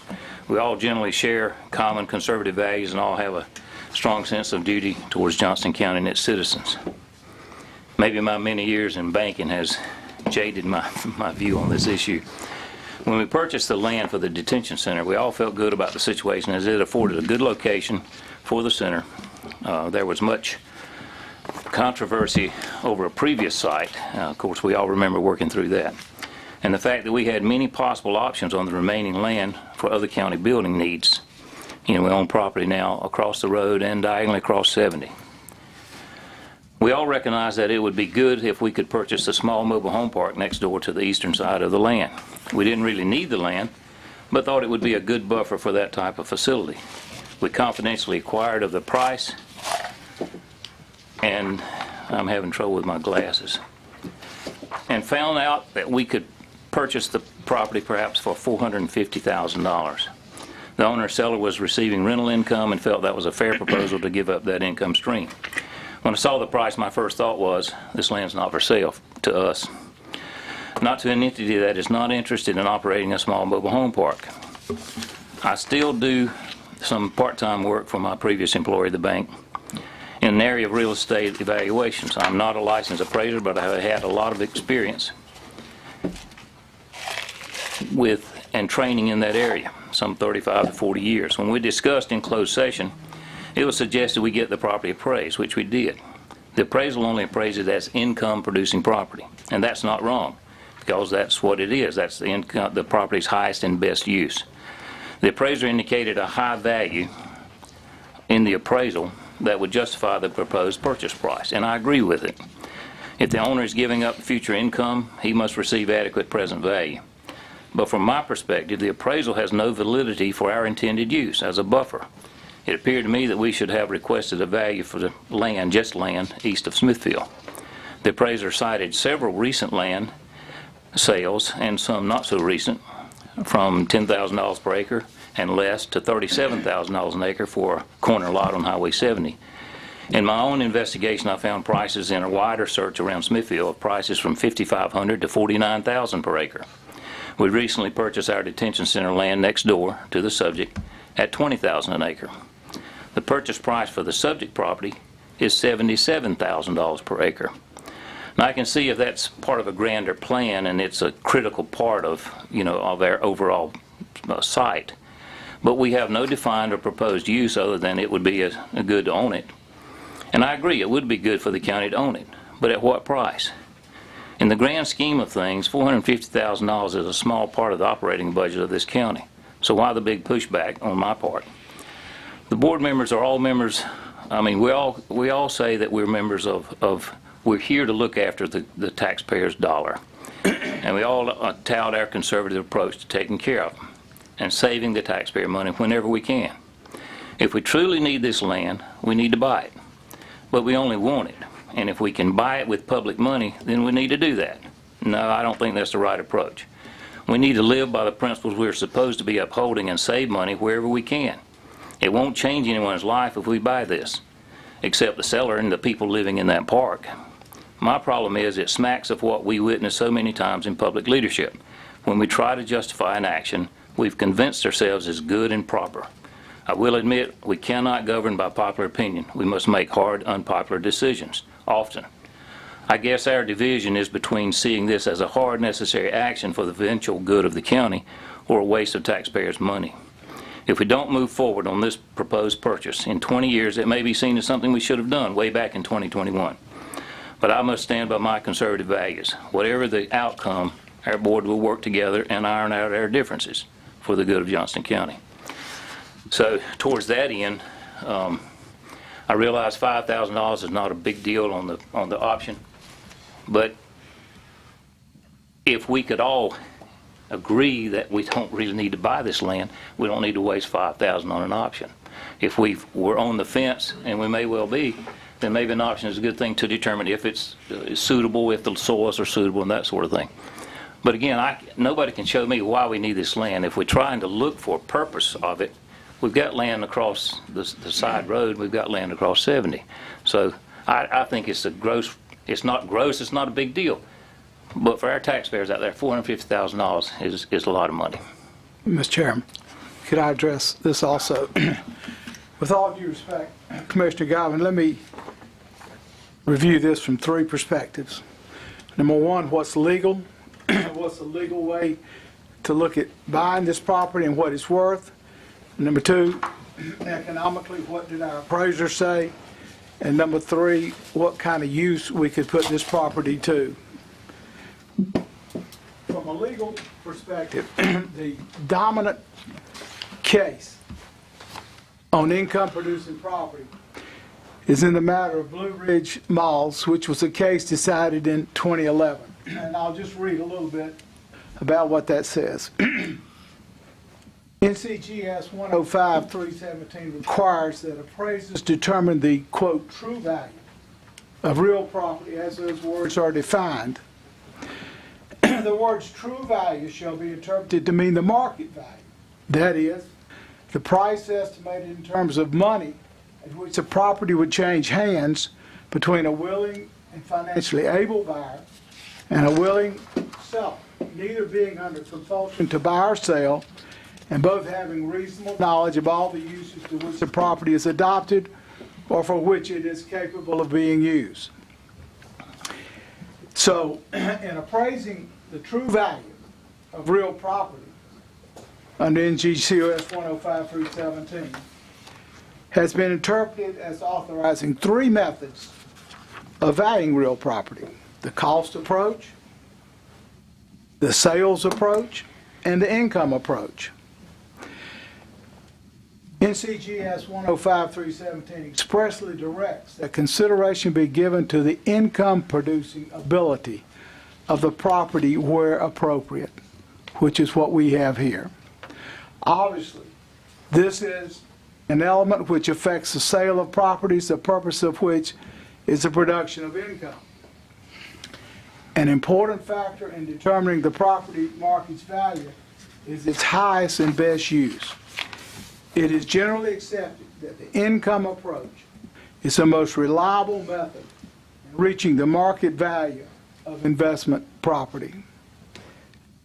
The income approach, and then you have the income capitalization approach, is by far the most applicable and reliable method of valuing income-producing properties like the subject. Typically, commercial real estate investors and brokers use only the income capitalization approach to analyze, in this case, a mall, like the subject, because this valuation approach directly reflects their investment thinking. The sales comparison approach is much less applicable and reliable for this type of property, and the cost approach would be practically meaningless for valuing the subject. So we see that according to the law, the income approach is the way we have to value this property because that's what it is. It is income producing property. So we then move to, okay, if we're going to use the income approach, what is it worth using the income approach? We have commissioned and paid for an appraisal by Williams, Crocker, and Associates. They went out and valued this property. They determined that this property had a gross income of $72,920. They then subtracted the taxes, insurance, and came up with an NOI, or net operating income, of $54,697. And then they put a cap rate of 10% to that. When they put a cap rate of 10% of that, they came up with a value of $545,000. So legally, we're supposed to use the income approach. Our appraiser used the income approach. He came up with the value of this particular piece of property at $545,000. We're able to buy it for $450,000. So that's less than what our appraiser said it was worth from an income approach. I know you would like for this to be raw vacant land, but that's not what it is. It's an income producing property. And if we want it and we can use it, then that's the price for which we have to buy it. So you say, okay, well, what use are we going to make of that property? Well, I would suggest to you that our staff has given us a drawing of how they could use that property by, let me get to where I was here. They gave us a showing how that they could build a building, have a parking, and would be a good use for this property. So we now know, our staff has said this property could be used for that. So let's look at whether that makes sense or not. Mr. Chad McClam, in answer to Commissioner Patrick Harris, says that we have 2 lease obligations for an EMS logistical building. We're paying close to $60,000 a year to rent 2 buildings that would be scattered out. That use could be, and that what we're paying for rent would fund $1 million building. So we could, I'm not saying that's the use we should make of it, but that is a use we could make of it that makes good sense. That we could have the EMS logistical building close to where we're putting $200 million to build a jail and all the other things that go along with that with our sheriff and EMS building. So from both a legal perspective, an economic perspective, and a use perspective, this makes great business sense for this county. And I will say that if we're going to talk about conservative values, I don't take my hat off to anybody else. I'm about as conservative as we have. I think this is a good use for our county, and I believe it's responsible to take this option. Mr. Chairman, I'd like to add. Well, I was going to say, we got a motion on the floor, we got a second, and we're still in discussion phase. Yeah, and just to expand on what Commissioner Smith is talking about, I've met with the emergency services folks and looked at the facilities that they're utilizing now. We're storing in excess of $3 million worth of county equipment that's utilized to protect our citizens during the event of a disaster and our EMS logistics operation. If we went to that site and built a 40,000 square foot warehouse, the rent we're paying would likely exceed the amount of debt service that we're doing. The county pays $230,000 a year in annual leases, and that does not include the fire stations, the convenience sites, and all those others. We're paying a lot of rent to places, and my suggestion to be true conservative is to go back and let's look at some of these things and stop paying rent forever and start building some buildings and house our own stuff. At least with that site, it would be conveniently located to the Public Safety Center. It would be a great location, and instead of having equipment stored in about 4 or 5 locations, we'd have it consolidated in one. So I think it's a great use. Mr. Wood? I agree with everything everybody has said. The only thing I'm confused about is if the need is so great, why is the property across the street still empty? If the rent's too high somewhere else, why is the property across the street still empty? I don't know there's an option to purchase any property. We own it. Well, I think one portion is a wetland property. I think we do have some tentative plans for the other property. Don't we have 5 acres across the street? I think we got plans We're for trying that. to buy 6 so we can get out of some rent payments. Let's develop the 5 acres. Well, I think we are. And from what I understand, we're busting at the seams in the courtroom. We don't even have a DSS building. They're busting at the seams. We've got a lot. Not only this, one thing we can, as this board can afford to do is buy land and let's build some facilities for ourselves. The last facility before this public safety center that was built was in 08 or 06, and that was the Ag Center. And that's when a county that's the fastest growing county in the state of North Carolina. Guys, we got to get up to speed. Chairman, can I say just 2 more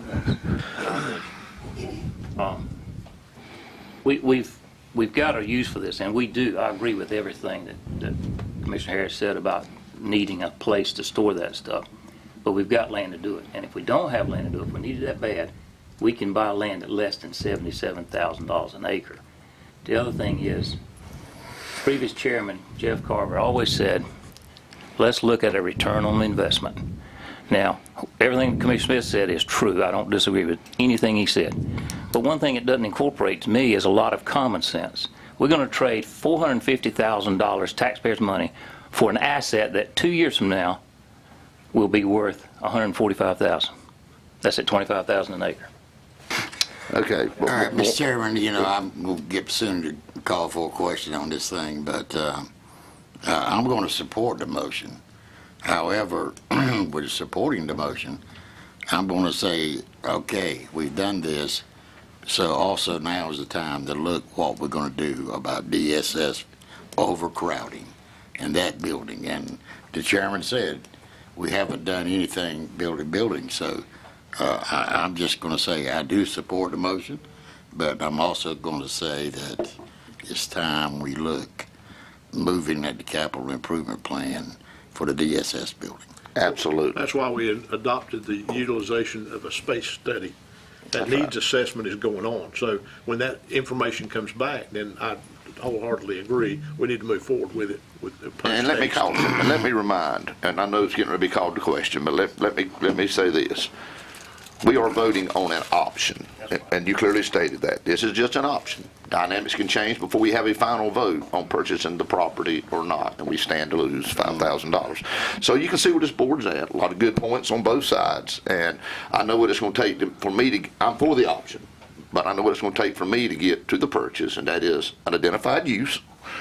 And I've got to go back, but you brought it up to 20 years down the road. We make hard decisions now, and I would hate for 20 or 30 years down the road, someone say, what in the world, you spent $70 million north out there on that property, and you let 450 interrupt your process. So common sense does come into play. But anyway, any more comments? I did have one. I think that Commissioner Harris just mentioned our plan and looking space evaluation that we're doing now. You and Commissioner Wood mentioned the 5.2 that we have out there. I don't think we will have any problem finding a use for those properties or this property going forward. It is strategically located, and I will vote in favor, and I think as we move forward, we'll see clearly that there's a use for this property we're talking about now. Okay, so let me reiterate. Okay, call the question. There has been a motion and a second on an option to buy the Cox property. We've had discussion. All in favor of the motion? Aye. Opposed? Aye. Did you get that, clerk? Yep. Okay. Yep. All right, next on our agenda, budget revisions, presented by Finance Director and Deputy County Manager Chad McLean. Mr. Chairman, I move for approval of the budget provisions as presented in the agenda. I second that. Got a motion, got a second. Is there any discussion? We have reviewed them all, so I would support it. Yes. All in favor of the motion? Aye. Opposed? Motion carries. All right, next we have appointments. I believe I've got noted we can appoint items A through C, can be done in one motion if the board chooses. So move we pass items A through C in appointments. With waivers, if those are required. Yes. With waivers. I second it. All right, we got a motion, got a second. Is there any discussion? All in favor of the motion? Aye. All right, against? All right, motion carries. All right, next one is the Moccasin Creek Service District Board.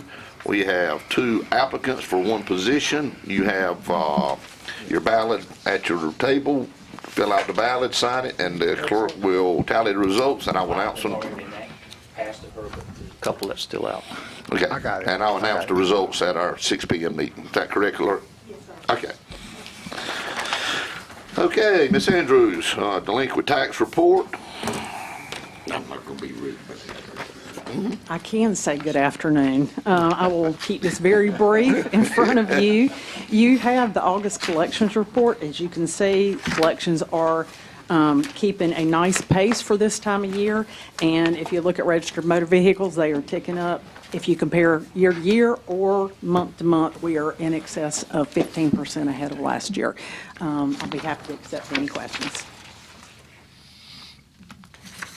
I've got something a little bit off of this schedule here, this subject, but I recently had to be in contact online with a tax office in another county, and they had been hacked, and their system was down. Have we had any kind of problem with that type of thing? No, the only thing that we have had where we've had any systems down was our online, not our online, but our phone payment system has been down on occasion for vendor maintenance. Mm-hmm. But otherwise, we've not had any issues.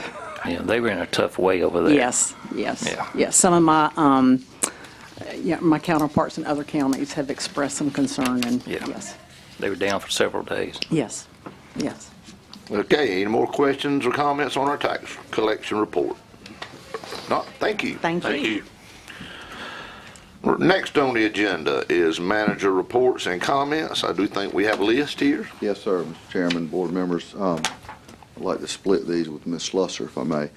One quick thing is, each year, we do a memorandum of understanding with the State Emergency Management Office about how we work together in storms. And we know we've all been through a lot of hurricanes and things here, and there's a lot to do in working, and Mr. Hubbard and Ms. Wood are here today from Emergency Services, how we work with the state managing resources, trading resources, trying to help each other. So each year, there's a memorandum of understanding that I sign, and a lot of times it comes in between meetings, but there's no financial obligations to it. It's just how we're going to work together, and I just wanted to make the board aware, make you aware of that, and see if you had any questions for that.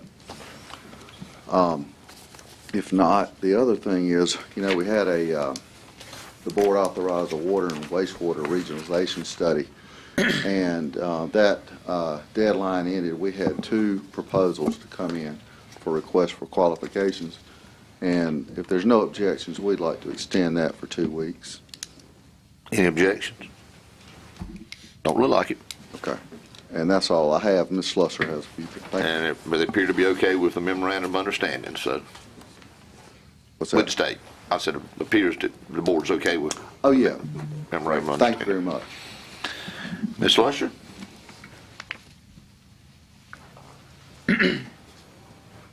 Thank you. I have a couple housekeeping items I wanted to go through with you. The first thing has to do with approval for Mosley Architects for construction administration. When you awarded the Public Safety Center contract for Phase 2, we neglected to ask you to approve the construction administration phase for Mosley. One could probably assume that you intended to do that, but since we had you approve each phase of development under that Mosley contract, I would simply request that you approve construction administration services for Phase 2 of the Mosley Architect contract in the amount of $228,750. Motion to approve. Got a motion, got a second. Any further discussion? All in favor of the motion? Aye. Opposed? Motion carries. Thank you. The second thing I wanted to go through with you, and again, just a housekeeping item. As you know, we've had a lot of projects coming before the board for approval and those sorts of things. And I just wanted to make sure that we were all on the same page about signatory authority with regards to that. There are two sources in which we look for our authority when it comes to contracts and those sorts of things. Number one is our financial policy, and number two is our budget ordinance. And in that budget ordinance, you delegated that signatory authority to the county manager or his designee. Now, certainly, all of these things that he has the approval to sign off on either have to be included within the budget or have to be things that have come before you for approval. As part of that authority, we also, you also approved in the budget ordinance that if there is an issue within the manager's discretion that he wants to bring to you, even though it's included within the budget ordinance or has been approved, that he can do so. And if you look at our signatory authority under the purchasing policy, essentially contracts below $7,500 the finance officer and the department head can handle, and then everything over $7,500 comes to the county manager and the finance director. But just wanted to bring that to your attention because as you have approved many contracts and many projects, there are a lot of housekeeping items that go with that, and Mr. Hester is taking care of those things for you. So just wanted to bring that to your attention. And then finally, the last thing that I have for your consideration is an agreement for transcription services. And essentially, what this agreement will do is provide transcription services in support of the work of your county administration team.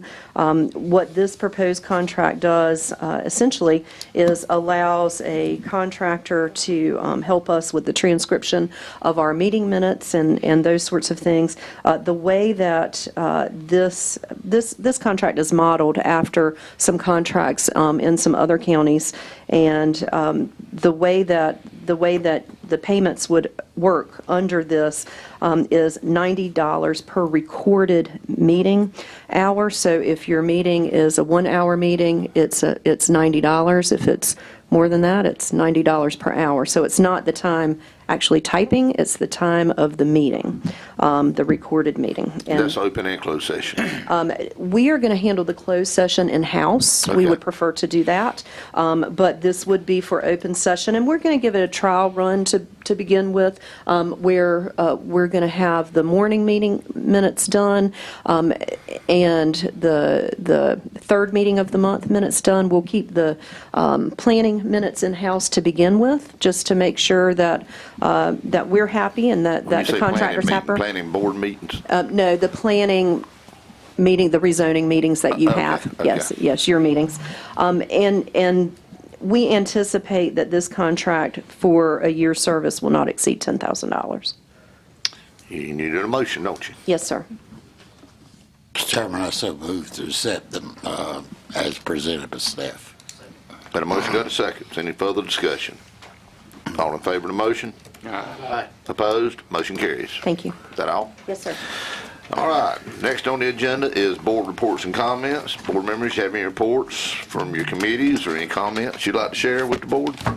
A couple, Mr. Chairman. As mentioned earlier when Adrian O'Neill was in here, Recycle NC is coming through here Thursday night. They're coming from Creedmoor Wednesday night. And Thursday they'll be traveling down through here and spending the night at Shrek. Traveling through town, out Brogdon Road. I just would urge citizens to be aware of that. There'll be almost 2,000 cyclists. Wow. So it'll be quite a sight. I talked with the director last week and he said at least 1,800. Well, if they make it from the mountains, that is. There's 1,800 left Sparta. But that's a good thing for Johnston County, and I look forward to that coming through here. Last thing I want to appeal to the citizens out there watching on YouTube, be sure to be in touch with your elected representatives. If you know of land less than $77,000 an acre, let them know. Oh, my goodness. Mr. Chairman, I do have a couple of comments. I had the opportunity to spend some time with our emergency services staff, Director Hubbard, Ms. Wood, and looking at their setup. And one of the things that stands out is that we are so fortunate to have the level of experience and expertise and professionalism that we have. Our county, we hope and pray there's never a disaster.